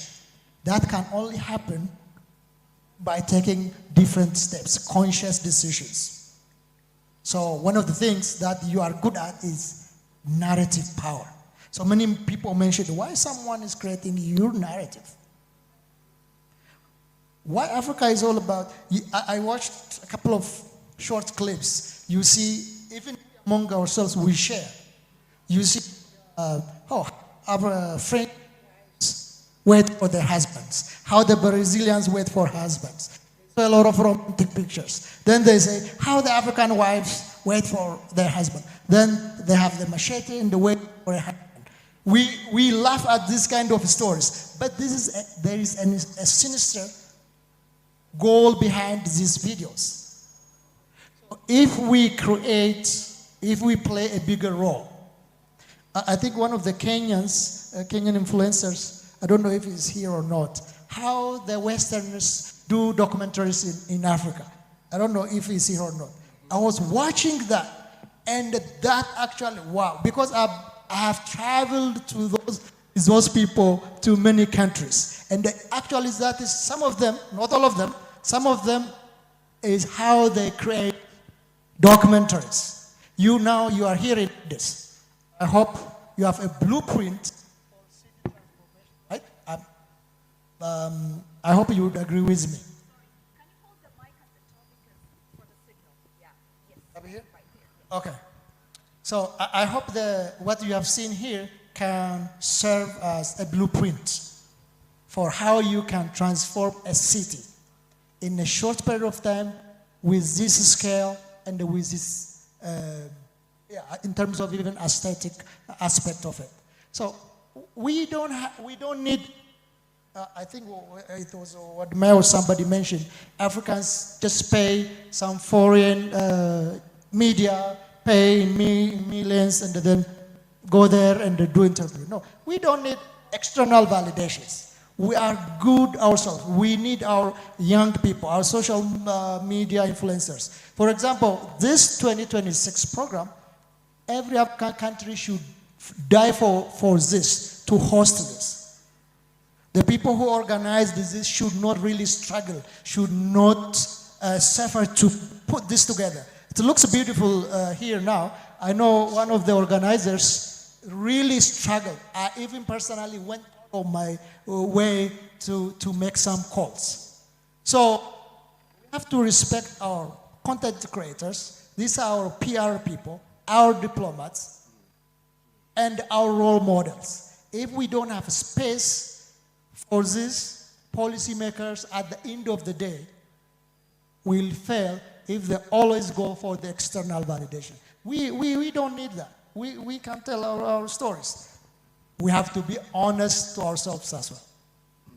Thank you so much. I think you really nailed it there, because I was always communicating with my brother from Ghana. Any day, how is it going? Any challenges? I was always, because I know what goes into putting these things together. But then, as a continent that has put together a strategic plan for Agenda 2063, and we are the new Ministry of Information. The content creators are the new ministers of information. If you're part of it, let me get a clap from us. Yeah.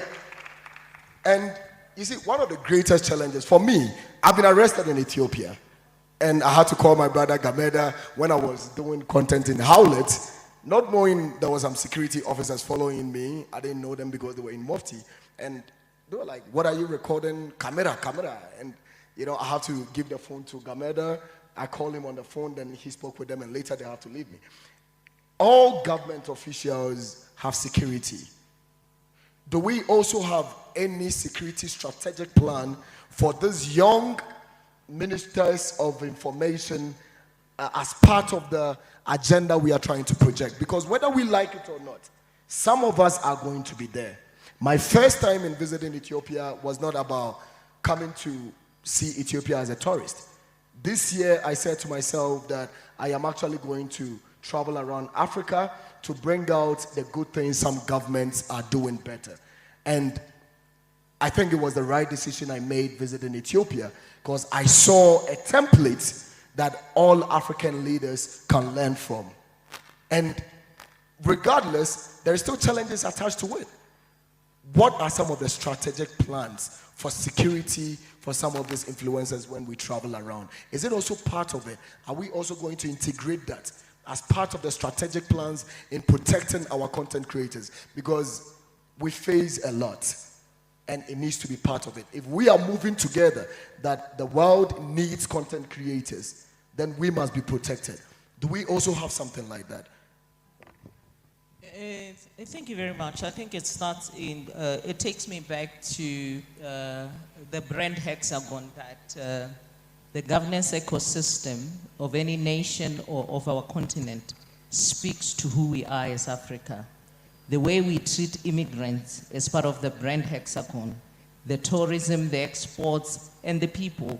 So it goes without saying that maybe the underlying thing also, Pan-Africanism, should be our bare minimum to how we deal with each other as foreigners, as nationals of Africa.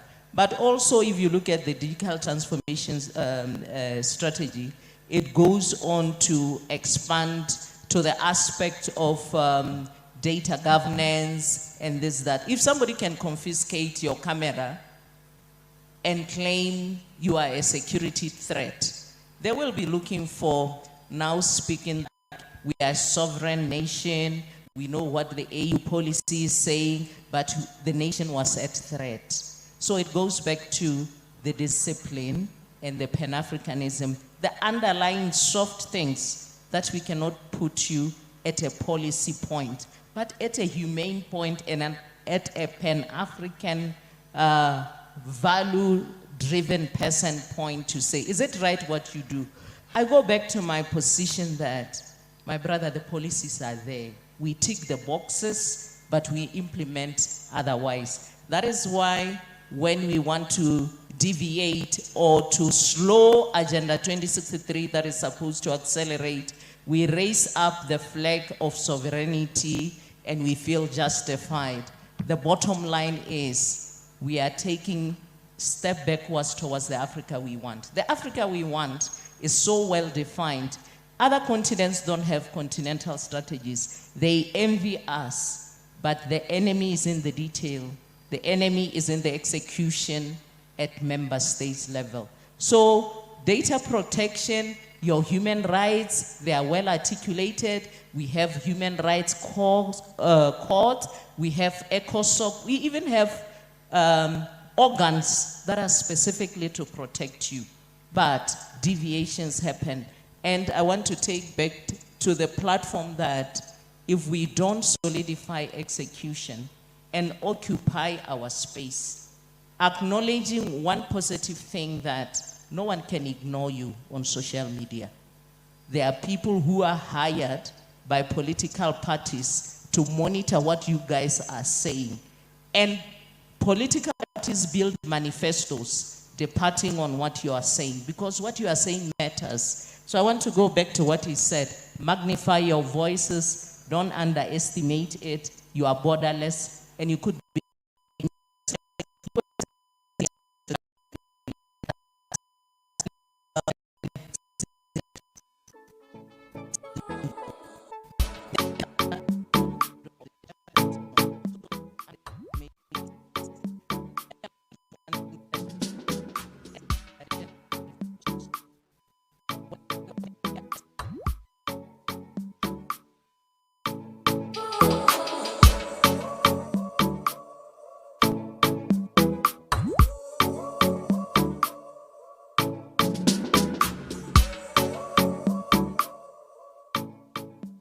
2063 cannot ignore the numbers that you reach every day.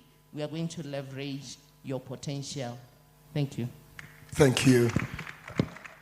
I think Doug is an activist. He speaks like an activist. In fact, before we came inside, we went there, we were taking the picture, and I said I wanted to say something, and she said, go ahead, say whatever you want to say. You wanted to say something? Just wanted to add one point, that it's also it's a loss on those countries that are harassing, not protecting those digital creators trying to make content in their city. Today, countries are trying to get digital creators to come to their country and promote their country for them. So it must have to be, lack of awareness, or that person who was harassing you was not even aware about what you are doing and who you are. Other than that, now I think you have noticed that Ethiopia is welcoming to digital creators, especially digital creators from other African countries, and we share your content on our official social media handles, and we ourselves also share it with our friends and others. So it is African countries, they have to tap into this available and very not costly means of promoting their own country and selling themselves to the rest of the world. That's what I wanted to add. Well, I think that some of these things are just by words, but practically, I think that some people like Gameda should be working in collaboration with the tourism ministry here in Ethiopia, because when I was coming here, when I got to the country, I called Wadimaya because he is an ambassador in Africa. I called Maya, and Maya is like, hey, call your brother, and he gave me his number. And trust me, I got to Ethiopia. I was supposed to be here for like 3-4 days, and I have to extend it to 2 weeks because I couldn't use just 2-3 days to cover what I was seeing here. And he has to use his finances to drive me around the entire city. And some of these things are part of the security we're talking about. We need financial securities and making sure that digital creators are well taken care of. He was there, right? In fact, at some point, I got to my hotel and it's like, your bills has been paid. And I'm like, how? However ways he made it, I don't know. And thanks to wherever it came from and him, but I think that he should be, and many other people who are into this must be recommended, must be worked, hand in hand. And as my brother, Brain, just said, that when he was coming to Ethiopia, he has to research about Ethiopia, what to do, what not to do, where to go, and all these things. I think we should also integrate some of these people, that you can link up to these people when you land into the country and you are safe, and not just about believing that, oh, Africa, Ethiopia is this. I think, like our mother said, that it should be a cultural thing, that an African should see his fellow African. And when he mentions, I'm a creator, oh, thank you, kudos, go ahead. Do you understand? But then the policies has been, laid, but then the implementations become, we are far off from it. But we need legal frameworks to even back these influences. And I'm speaking like this because I have been in jail 25 times. 25. Some of this, sentences, I have to go to a school just to film the structure of the school and where this Agenda 2063 stand to achieve, to project that our leaders do the right thing, and it ended me up in jail. What are some of the strategic, opportunities and, room that we are also creating practically, not words, practically, that, okay, fine, if you visit here and there is any problem, call this line, reach out to this email, and you are going to get the right people to stand with you, because majority of us here don't even know where and who to contact when it comes to that.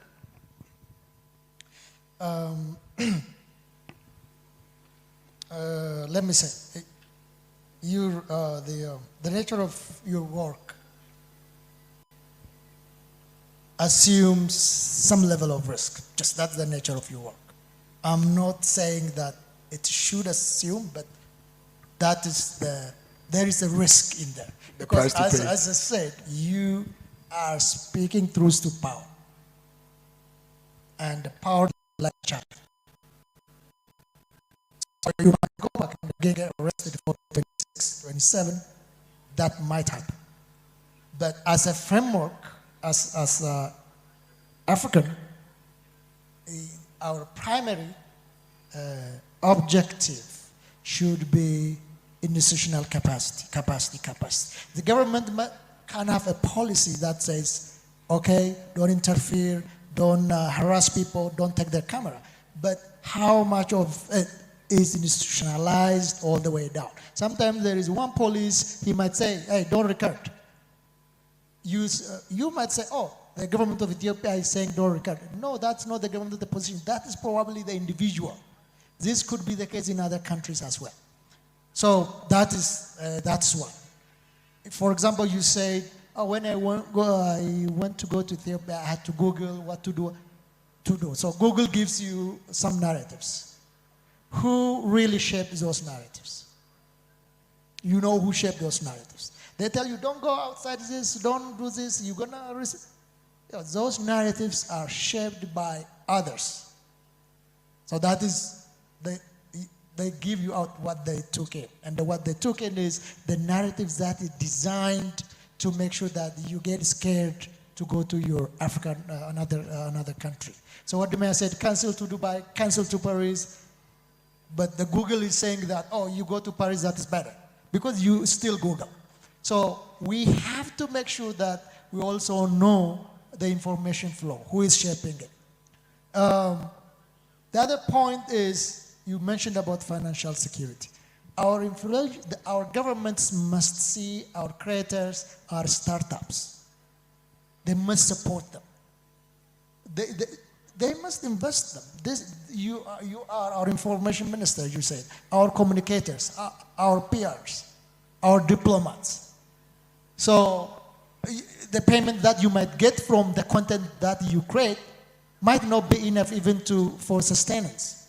So that's why we must have a mechanism whereby we support these critical institutions, startups, so that they can sustain. If not, you know what will happen? Okay, someone might say, okay, I'm going to pay you $2 million, you're going to do this content. Some people might have the character to say, no, I don't take your money, I'm going to work hard and struggle. Others, you know what, I'm going to take this $2 million and I'm going to make you control my content. So it is also for our advantage to make sure that our governments find a mechanism to support us without attaching any strings to that support. Again, I go back to about travelers and the security. Wherever you go, you have to know where you are going. You have to know the laws. This is very important. Not only in Africa. Go anywhere.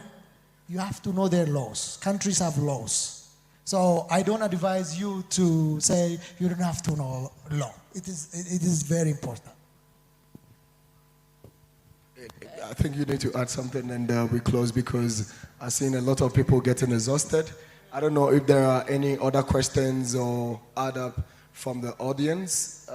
We will take that as well. Just one from here and one from there. Or maybe one woman as well.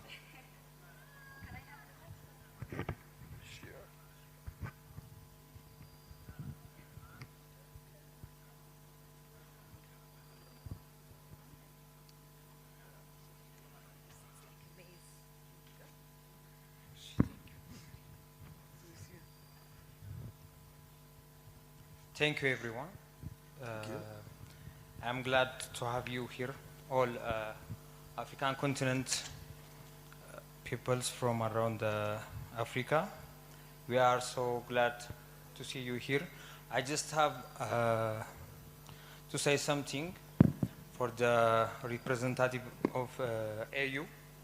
I don't know if that's the real position, but yeah, this is my chance, so I have to use it.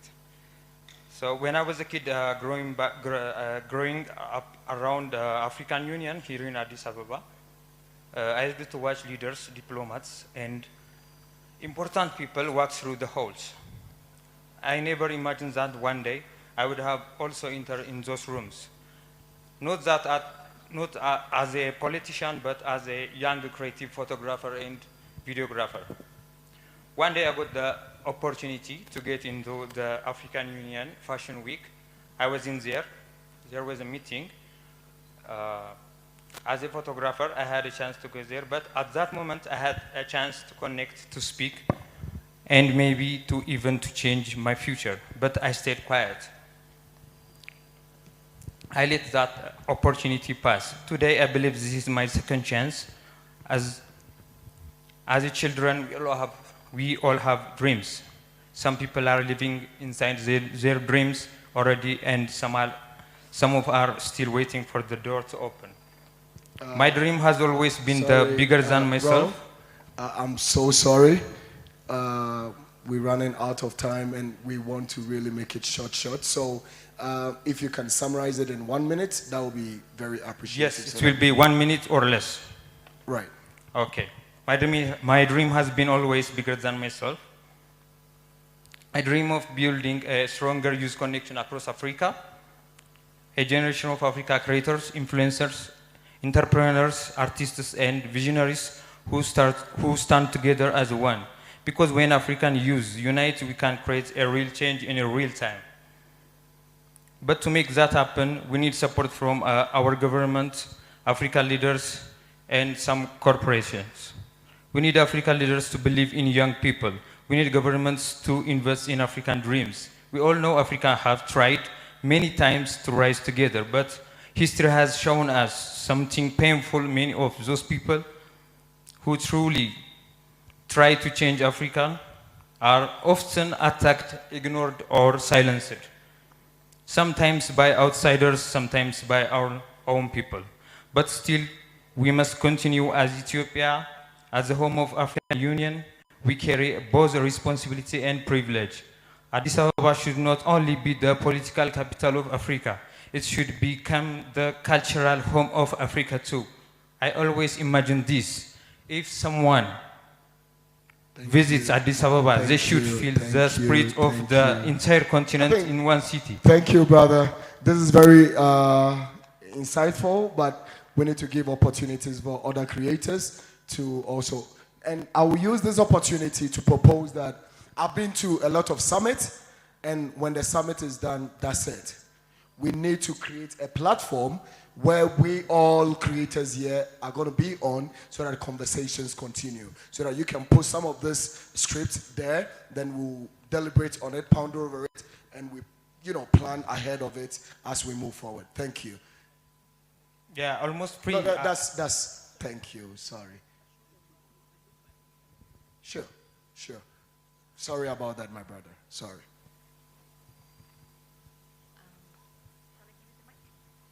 Yeah.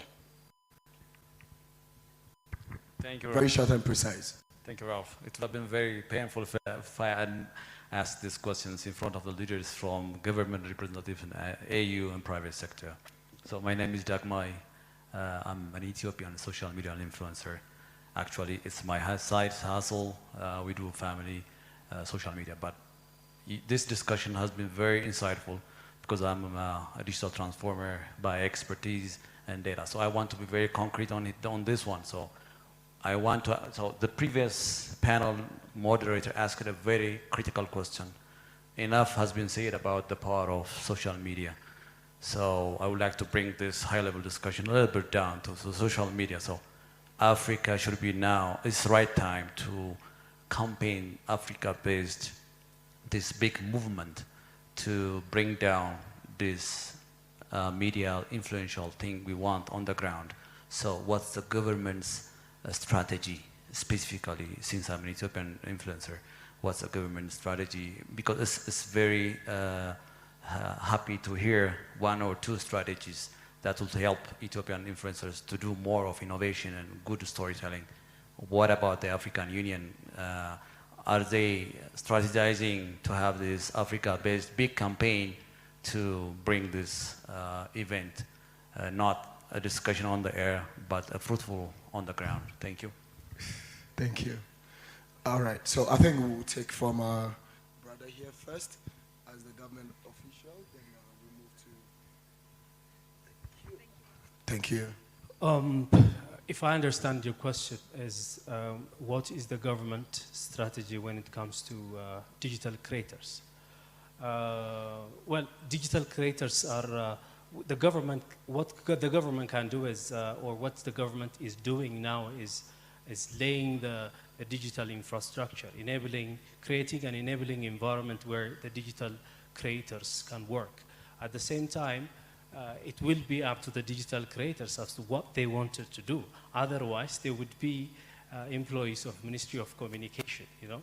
But the government is willing and interested to work with digital creators, and it is already working with digital creators on national issues of national concern, including what we are doing in promoting our tourism sector. We work with selected digital creators. We can work with anyone who is interested. We are inviting, even supporting events like this as well. I'm not sure if Gameda is not briefed you well, but there is always going to be, you know, a pitfalls, you know. We are not going to do it perfectly. This is just a start. And I don't think that everything is smooth and we are doing everything perfectly, but there is an initiative and tangible things from the Ethiopian side trying to welcome those digital creators. Even I hope when you came here, you were not left alone, but the government was taking care and showing you around and being hospitable as much as they can. But I'm not saying that is perfect, that's enough, but there should be more needs to be done. You know, it's not more than me. You know, whenever you come to Ethiopia, the Ministry of Communication or Tourism should be one phone, you know, a way for you. You know, you have to be able to access them. They have to be accessible. I accept that. And I think this is the outcome of these kind of sessions as well. It will be a policy input for government. Where they are failing, they will take note and improve. And that's what I can say. Thank you. Thank you.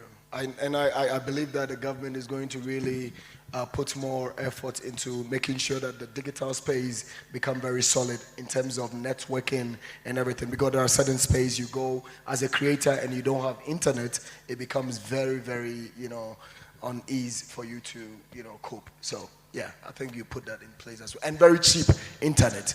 Very cheap internet. We need that. We need that as digital creators.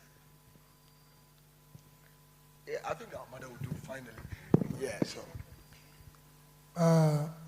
Because you introduced me as a lawyer, so let me come from that side. Yeah? So, because this question, you are very persistent on that question as well. What I would like to say here is that all African governments must make sure that their digital creators feel safe and protected.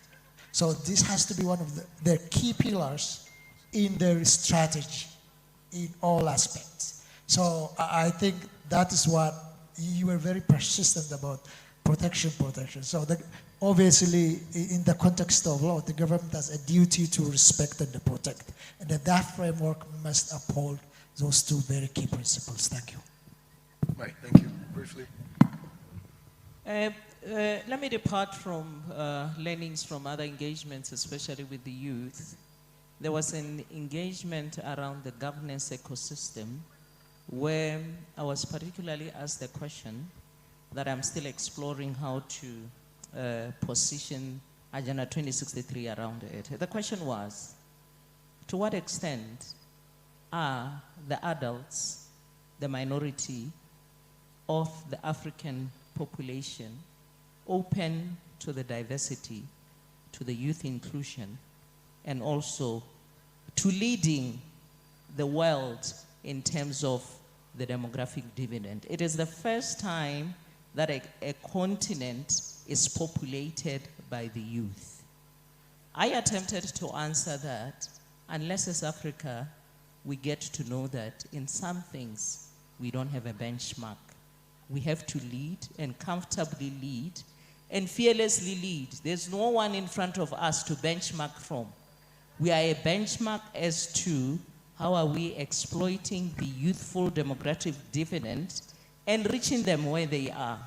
They are not in the websites. They are not in the cultural Kotla meetings. They are not in our offices as they are unemployed. They are in social media. So my assignment is, how do you reach out to the youth in their comfortable space and make sure they contribute to prosperity, to integration, and to the peace of Africa? Everything that has been said over this day, the practical thing of it is that the second 10-year, we have what we call the domestication guidelines, where we say, member states of Africa, leaders of Africa, you have agreed the Agenda 2063, you have agreed the policies. One example, you agreed Africa Continental Free Trade Area. It has over 50 ratifications. African people travel with their goods, but the free movement of people, we have only 5 ratifications. Domestication means that we are bringing the right consciousness that we cannot close the borders anymore.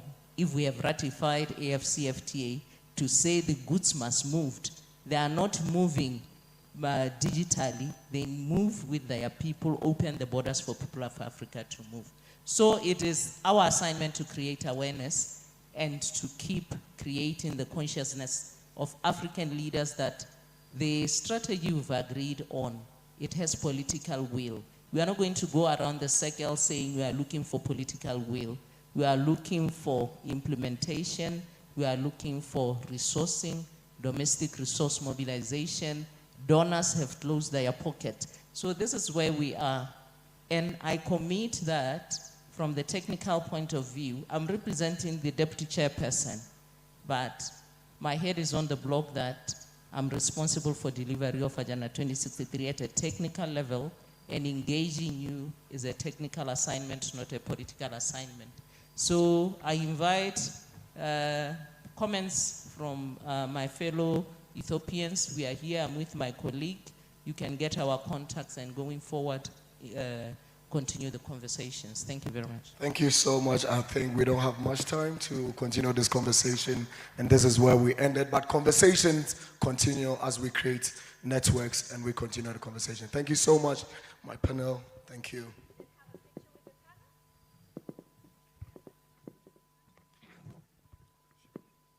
All right, with that, we bring the official part of our program to a close. Let's give a warm round of applause to Ralph and our wonderful panelists.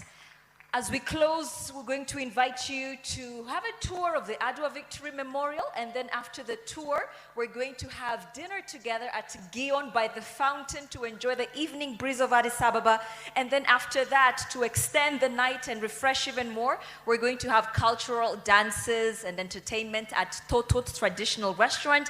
Thank you all so much for coming. May God bless Africa and her people.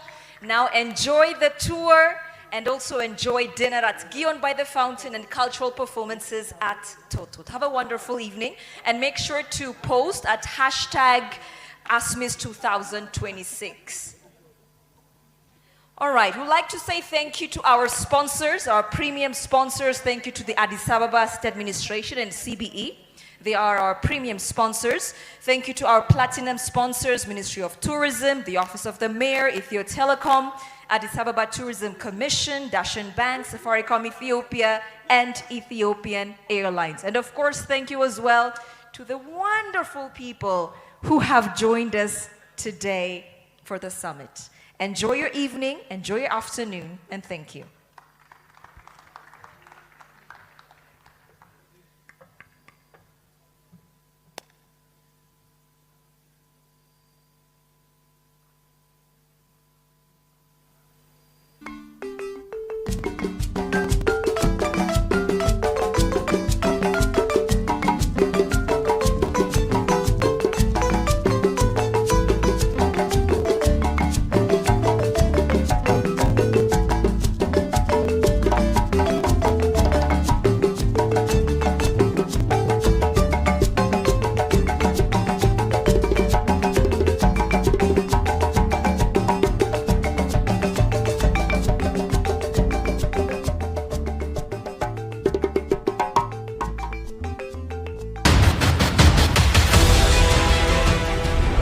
Something powerful is already happening. Over 200 content creators sitting together, aligning, questioning. Deciding what Africa's digital future should actually look like. Because this isn't just about content anymore. It's about direction.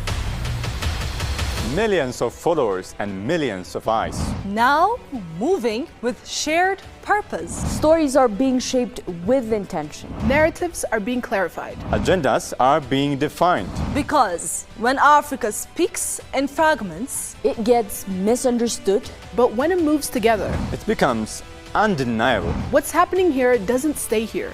It reaches the world. This is the African Social Media Influencer Summit.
The African Social Media Influencer Summit ASMIS 2026 is still going on. This important summit has been organized by Pulse of Africa and AGA Tech Enterprise. Both organizations are Pan-African organizations aspiring to be the voice of Africa, and the summit was kicked off yesterday where African social media influencers paid visit to so many iconic places in Ethiopia, such as Ethiopian Artificial Intelligence Institute, Adwa Victory Memorial Museum, Addis Ababa International Convention Center, Sport Park, Arada Park, and many others. And today the summit is still going on.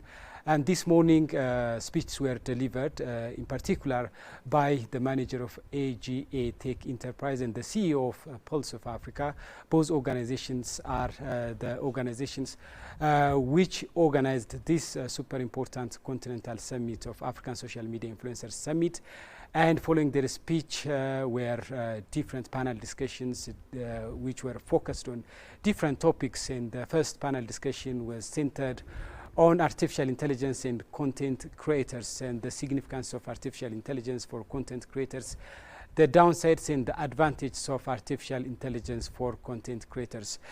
Gamachisa Mandida and Neoli John, let us discuss on the panel discussion which was conducted this morning, which centered on artificial intelligence and content creators. And we followed the discussion into the very meaningful and productive discussion, I would say, where different panelists from content creator side and from other disciplines participated. And there were two sides of argument during the discussion as we watched it. And the first argument was that artificial intelligence is very much helpful for content content creation and for content creators, so we can't afford to ignore artificial intelligence in our day-to-day content creation activities. And the other side of argument was that artificial intelligence is eroding creativity rather, so we need to be depend on our mind for creating authentic contents. So how do you see those arguments? Let me begin with you, Gamit. Yeah, thank you, Zalalu. They really matter a lot. In both directions, if you go, there is of course a convincing reason to accept each of the arguments. It is true that artificial intelligence supports or boosts the creativity of your production, or your creativity to produce a very good content. That is obvious. We have seen content creators supported by AI have managed to produce materials, contents that really inspire people in a way that is intended by the creators. We have seen that for quite too long. But at the same time, as we know, for instance, if we really rely on AI entirely, then there is danger, there is risk, because by the very nature of artificial intelligence, the data, of course, is taken from what is in the store, okay, in the internet store. And sometimes, of course, people, for some reason, could keep, wrong information, or outdated information could be used by artificial intelligence, and that is very much misleading. And as an individual, as a person, content creators need to be careful. They need to go and then do some research, especially they need to trace, back to data and ensure they are valid.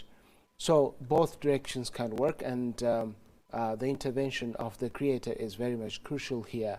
The intervention of the creator ensures that what has been analyzed by artificial intelligence, what has been created by artificial intelligence, is determined, whether to be right or wrong. And I think we need to read, the context in which the AI analysis, the AI creation is checked again, excuse me, against reality. So that's why, content creators need to be knowledgeable. Content creators need to update themselves. They cannot rely on what the internet gives them. Well, AI is the other side of, the internet. I mean, we find it, AI takes data from the internet, from the store, and that is communicated to the system, okay, across the globe instantly. One very good thing about artificial intelligence is that the analytics, allows you to access information quite from the past, or it tells you whether a certain data is, right or wrong, valid or invalid. So it gives you directions as to how you need to do your content creation process. You need to deal with your content creation process. That's important. But as a person, as an expert, as a knowledgeable person, you need to verify that what AI offers is really valid. Yes, as you said, Gamich, we need to develop our critical thinking analysis skill, and we shouldn't take the information that we get from internet and artificial intelligence for granted. I mean, we need to analyze, and we need to verify the factuality of those informations.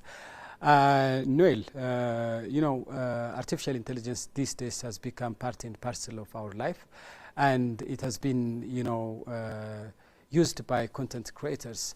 And as we watched it this morning, one of the panelists was saying, like, even to use artificial intelligence, we need to have knowledge. Those people who do not have knowledge about utilizing and harnessing artificial intelligence can never go into artificial intelligence. I mean, even to use artificial intelligence, we need to have knowledge. How do you see such solid arguments by panelists? Today has been a very, very great day. It was an interesting, panel discussion on the artificial intelligence and content creation. You know, if I can recall back, one of the panelists agreed that he uses artificial intelligence to generate his content, and he's really happy of it. And then the other panel disagree that he is not using artificial intelligence. He used his brain to create his content, to draft his script and all this. But then artificial intelligence helps, you know, in generating, you know, script, video scripting, and then even identifying, you know, topic of focus, you know, area of focus. And then looking at the other thing they acknowledged was as well the good and the bad side of artificial intelligence. It can be useful and it can be harmful at the same time. You know, it both ways depending on how you use it. You know, you can use it to generate maybe misinformation, false information, misleading information, and you can as well use it for the benefit, you know, of yourself and the community. You know, you can as well like search for, you know, for health information. You can as well check, you know, educational information from AI. And as well, you know, today during the session, they also emphasize on monetization, you know, using AI tools in order to monetize their platforms, which is really indeed great, my brother. Yes. You know, I had the opportunity to go through the contents created by these African social media influencers. For example, I watched the contents created by Tenge Tenge of Uganda. I watched, for example, contents created by William Last and other content creators. And I found them absolutely entertaining. And we cannot deny the fact that content creation in Africa, creative industry in Africa is really booming. For example, if you see William Last, one of the panelists who was, you know, discussing this morning, you know, he was actually against using artificial intelligence in content creation. You know, William Last is from Botswana, from Southern Africa, and the population of Botswana is like 2.6 million or so, but he has close to 54 million followers. You know, how his activity, I mean, how his content creation is getting a great deal of success. We can also mention other successful content creators, and we can see that content creation in Africa is booming, but those content creators, those African social media influencers, are also hosting enormous challenges. Can we enumerate and can we list and can we explain the challenge raised by those content creators? Yes, William, of course, mentioned very interesting things. He has, you know, followers as many as 20 million, 30 million? 54 million. 54 million. Yeah. And he said in most cases, you know, he doesn't get paid for that. Mm-hmm. I mean, he said, you know, if it was not for other means of livelihood, he wouldn't be able to survive. He wouldn't have survived it at all. Now, there are many other content creators with followers in millions, and still their content are not monetized, and they don't benefit as much as they should, or as much as they deserve, we can say. Now, this is, you know, one big challenge. And earlier, one of the panelists, you know, asked a question about, you know, policy of the outside of Africa. The policy they have, you know, towards Africa. They have, of course, you know, strategies as to how to deal with the discourse of Africa in general. They are, you know, demeaning, yeah? And how about, you know, Africa on the other side? Okay, is Africa, you know, kind of proactive enough to establish, you know, policies that allows it, you know, just to change this negative stereotype against it? Now, when she asked that, of course, the response was that there is not as clearly mentioned policy to resist, to withstand, you know, the negative narrative, of course, perpetuated by those, say, forces outside of Africa. So this is, you know, one big challenge, and as a result, influencers in Africa, for example, in terms of their mobility, do they have every right to move from one African country to another to create, content? And we heard, these influencers, saying that they were kind of imprisoned, for actually, some such time. kind of problems and constraints to Yeah, digital constraints. content creators were raised even during the regulation and frameworks, and we can discuss on this topic later in our discussion. Okay, yeah, comments. so- but if we engage Noel Yeah. John to our conversation, Yes, even yes. yes, there were other challenges apart from monetization. Yeah, for sure. They really iron out some challenges that they face, mostly in collaboration with the government. They really ask the governments of African states to really collaborate with the creators to help them. More especially ministries of tourism, to really help them. To look at them as as ambassadors, not only content creators, because they are the faces of their country. They are the ones showing their country out. And then as well, Gamachusa mentioned the policies and then the borderless. They really want Africa to be borderless for them to move anywhere they want to get the content from. I think this is the few points I can recall from the panel. Yes, not only challenges, these African social media influencers have also opportunities. I mean, it's going to be up to them to look into the opportunities and to harness those opportunities. For example, Africa is the youngest continent, and they can harness these demographic dividends as well. I mean, by 2050, for example, 1 among 4 people in our planet is going to be African. So Africa is the continent of youth, so they need to use these demographic dividends as well, because the youth population, the youth segment of the society are very much inclined to digital technology, and they are the first consumer of those digital contents. So they can use this demographic advantage as well. And Africa is also a diverse continent, isn't it? For example, if you see Nigeria, the most populous country in the continent, there are more than 500 languages spoken, indigenous languages spoken in Nigeria. If you see the second most populous country, Ethiopia, with a population of more than 120 million, we see that more than 80 indigenous languages are spoken in Ethiopia. And in many African countries we see diversity. Diversity, for example, in terms of culture, diversity in terms of music, diversity in terms of language, diversity in terms of dancing, diversity in terms of many diversities. So if those digital content creators can harness this diversity, they can get ideas, they can get contents from such diversities. And Africa's growth, Africa's economic growth can also be mentioned as one opportunity for digital content creators. If, for example, countries of Africa are growing, that means they can invest, they can put lots of money on digital infrastructures, digital technologies, and so on. And if the people of Africa are getting prosperous, I mean, they can buy gadgets, they can buy laptops and smartphones and so on, and that will help them to get access to digital contents created by digital content creators. So there are also enormous opportunities for African social media influencers.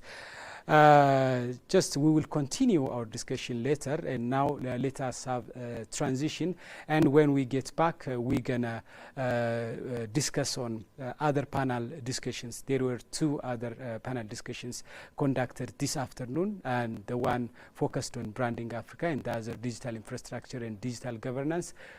We're gonna treat those points, those ideas, but now we are approaching to the news hour, and we have to hand over our studio for the news presenter, and after some transition the news will be up, and for us, we will return back for other information and other analysis on the panel discussions held this afternoon.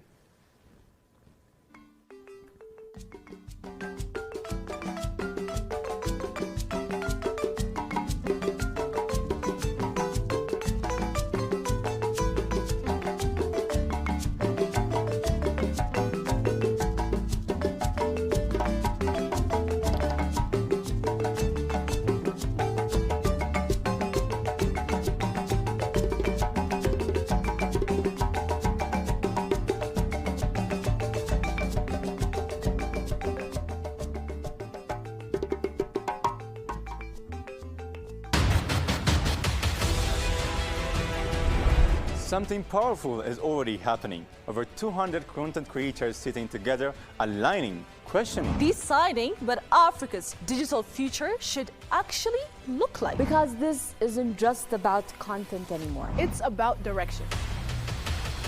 Millions of followers and millions of eyes. Now moving with shared purpose. Stories are being shaped with intention. Narratives are being clarified. Agendas are being defined. Because when Africa speaks in fragments, it gets misunderstood. But when it moves together, it becomes undeniable. What's happening here doesn't stay here. It reaches the world. This is the African Social Media Influencer Summit.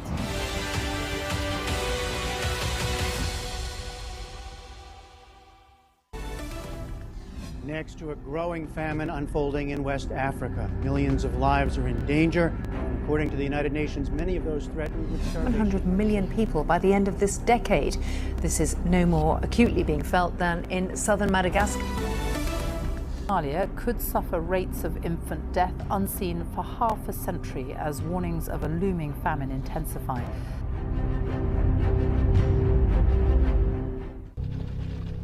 For decades, Africa has been described from the outside, framed in fragments, distributed through distant lenses. News, documentaries imbalanced, often aligned negatively, bad news over the good ones. What was seen was often partial, filtered through perception, at times reduced, at times misread, rarely complete. African Union and Intergovernmental Authority on Development election observation missions have praised Djibouti's presidential election. Libya's National Oil Corporation has announced that total oil revenue collected and transferred to the sovereign account at the Libyan Foreign Bank reached. The Africa-Europe Museum Partnership Initiative has been officially launched in Addis Ababa, placing the Great African Museum at the center of efforts to present Africa's rich cultural heritage and history to the world. Further strengthening security and governance collaboration, the countries concluded MOUs on immigration cooperation. Algeria and Burkina Faso are strengthening economic cooperation. Morocco was stepping up efforts to expand internet access. What once circulated globally did not fully reflect internal realities. What Africa currently is doing is not altering narrative, but starting to voice those same challenges along with own perspective. It's about answering own question with own mic. What was there is in fact there is more to Africa, beside rhetoric of wars, of poverty, of Africa not being digitalized. Research published in 2024 by Africa No Filter and Consultants Africa Practice, analysis in economic measurable terms that Africa could be losing up to $4.2 billion annually in interest payments on its loans, primarily due to stereotypical narratives that dominate global media coverage of the continent. The actual cost of media stereotypes on the agenda, once you put numbers to it, I mean, $4.2 billion can educate 12 million children on the continent every single year. So there's a substantial cost to it. Adding to this, on October 18, 2024, a new report program from India, The Vantage, hosted by Palki Sharma, has found that stereotypes created by negative media coverage are costing Africa billions in the form of additional interest payments. The findings put the focus on the strategic importance of narrative building and how it can make or break economies. Just like anywhere in the world, Africa has good and bad news, but global media tends to focus on the bad. It's always poverty or security crises. And this stereotype has a financial cost, $4.2 billion. That's how much negative coverage is costing Africa.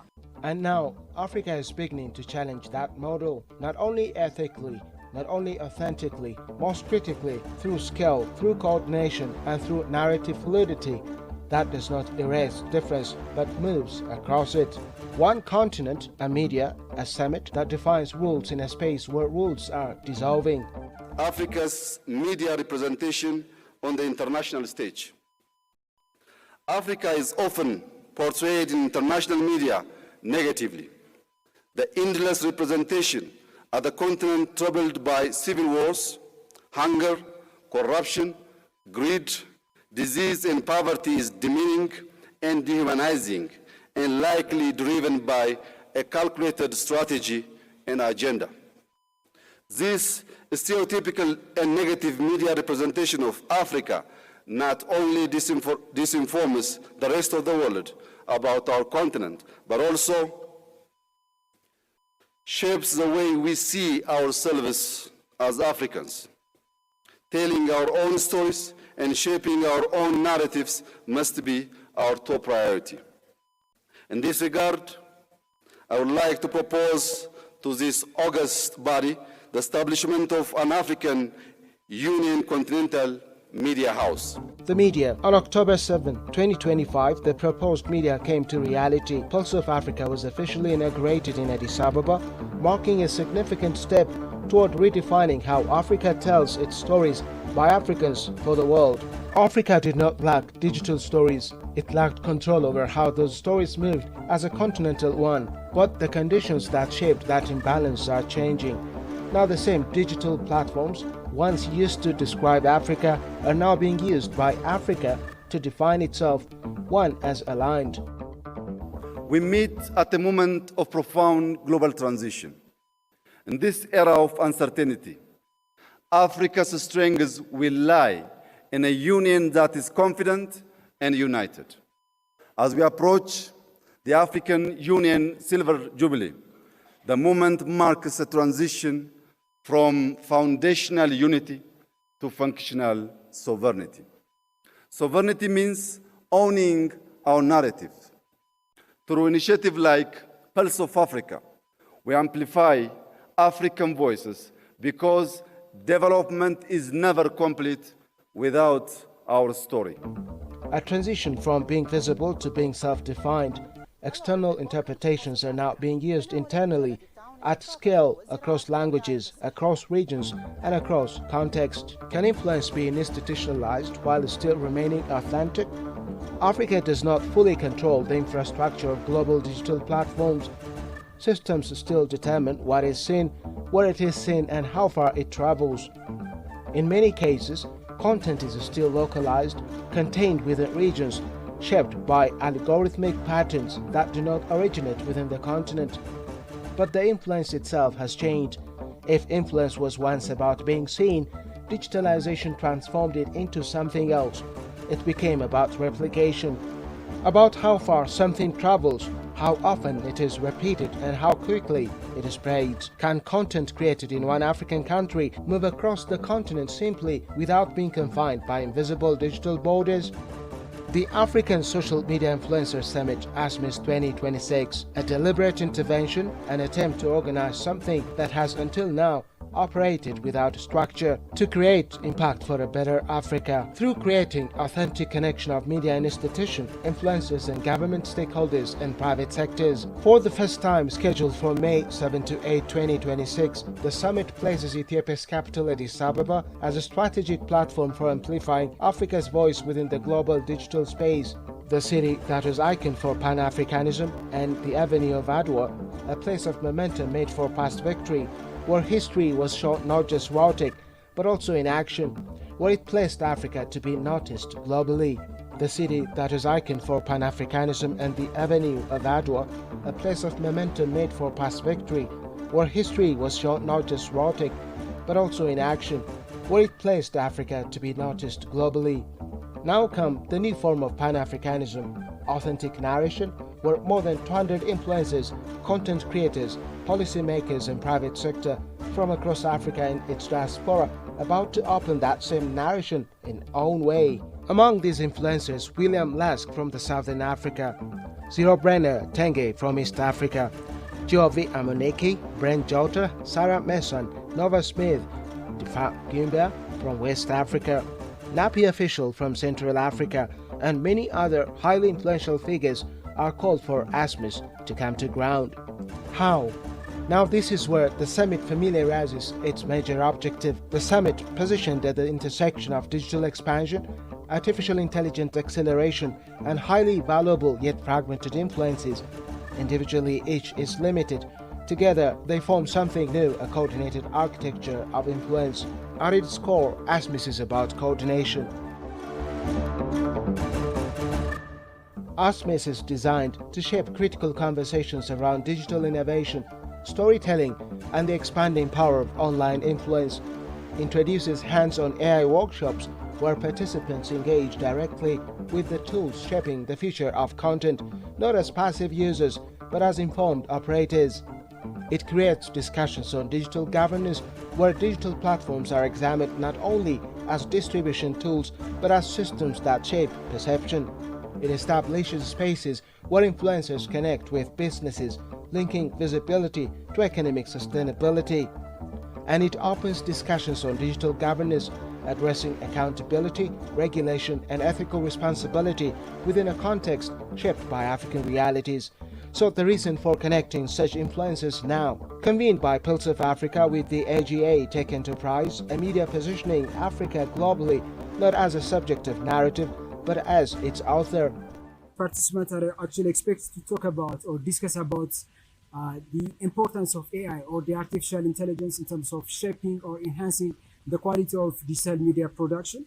And apart from that, this participants also expected to create a kind of linkage, a kind of collaboration among each other, because one of our objectives is to create a kind of platforms whereby Africans can link and collaborate each other and then create a kind of partnerships.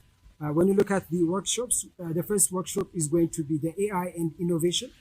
Of course, by now we can't differentiate AI and at the same time the digital media activity, because AI it's become one of the most important tools in terms of shaping the content creation of this digital personality. So participants will discuss about some of the most important things related to the use of AI and digital influence, and the second one is Pan-African storytelling. This is not about controlling every message. That is neither possible nor realistic. Digital influence does not operate under centralized control. No single institution, no government, no platform fully determines how narratives move. Across the continent, digital creators operate within fragmented ecosystems. Influence often limited. A creator with significant impact in one country may remain invisible in another. Algorithmic bias, linguistic diversity limited by cross-border visibility. At the same time, untruth global narratives about Africa continue to travel widely, often with greater reach than local voices. And as social media and AI-driven creators gain influence, they can become more powerful than traditional institutions in shaping perception. That reality cannot be reversed, but it can be structured. ASMIS intervenes at this exact point, not by increasing content, but by organizing influence, cross-continental connectivity. By bringing creators into one space, it reduces isolation between national ecosystems, enabling collaboration that extends beyond borders. Now, here is where ASMIS gets powerful, in amplifying authentic African stories. Africa has never been uniform. It has always understood itself through difference, through language, culture, economy, and experience. Unity was never about sameness. It was about organizing complexity. Digitization is now forcing that question again. Will Africa integrate into external digital patterns, or will it build systems that reflect its own realities? In such wave of innovation world, social media has evolved into a powerful storytelling tool. It is no longer simply a platform for communication. It is an infrastructure for narrative construction, and in that space, African voices are no longer optional. They are necessary, because global perception is no longer shaped only by institutions. It is shaped by individuals, by creators, by networks that move faster than traditional systems. But what has to be realized is speed introduces risk. A single video can reach millions. A single message can reshape perception, and reach in itself is neutral. It amplifies accuracy and distortion altogether. And where attention becomes currency, precision is not always the priority. Engagement rewards speed. Algorithms reward reaction. And in that environment, influence can expand faster than responsibility, which introduces a risk influence that is powerful but not accountable. To be seen is no longer rare. To be heard is no longer enough. But beyond the statement lies a structural ambition to connect influence with intention. ASMIS provides a forum to discuss ethical innovation and technology's potential to amplify Africa's narrative, to ensure that reach is not detached from responsibility, and to build a creator ecosystem that is not only visible but sustainable and competitive. And now, with artificial intelligence accelerating content production, altering authorship itself, content no longer requires direct experience. It can be constructed, replicated and scaled without friction. Images that never occurred can circulate as evidence. Voices that never spoke can be heard as authority, which raises a different question. Not who speaks or have access, the question is who defines reality. And in such an environment, authenticity is no longer assumed, it must be established.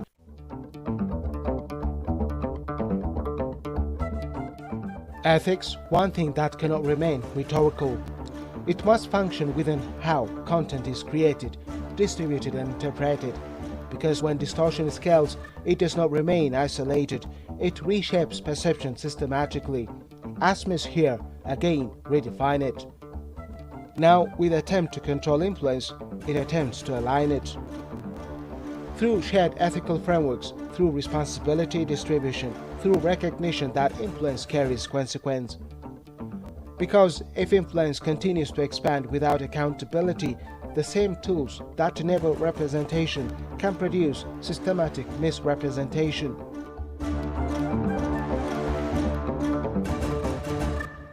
What is being built is not uniformity. Perspectives will continue to vary, but alignment introduces direction, and direction transforms influence from something reactive into something deliberate. Control over representation, from appearing in narratives to constructing them. One continent, a media, a summit, authentic Africa, authentic narrative through ASMIS. Africa's visibility is no longer in question because in an environment where content can be generated endlessly, influence shifts away from those who produce the most toward those who coordinate the accuracy at best. So the question is no longer whether Africa will be seen, it already is. The question is how it will choose to be understood. And now, from this time at scale, Africa is deciding that for itself. The question is how it will choose to be understood. If Africa's digital voice is finally being organized, will it remain authentic as it scales? Will coordination preserve diversity or compress it? Will influence remain grounded in lived reality or drift toward constructed narratives shaped by systems that no one fully controls? The answer is not immediate, because this is not an outcome. It is a process shaped by trial, by adjustment, and by negotiation between power and responsibility.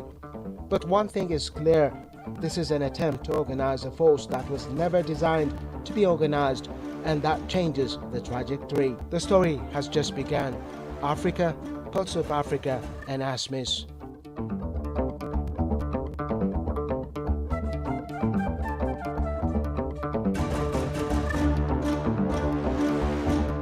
History is in the making. ASMIS 2026 arrives in Addis Ababa, the capital of Africa, for the very first time. Africa's largest gathering of social media influencers and digital creators lands in Ethiopia's vibrant capital on May the 7th and 8th, 2026. And now we are calling you to experience 2 days of powerful inspiration, bold ideas, and meaningful connections at the iconic Adwa Victory Memorial Museum, which will also be followed by an unforgettable tour of a city like these, rising through a bold transformation. Africa's digital future starts right here.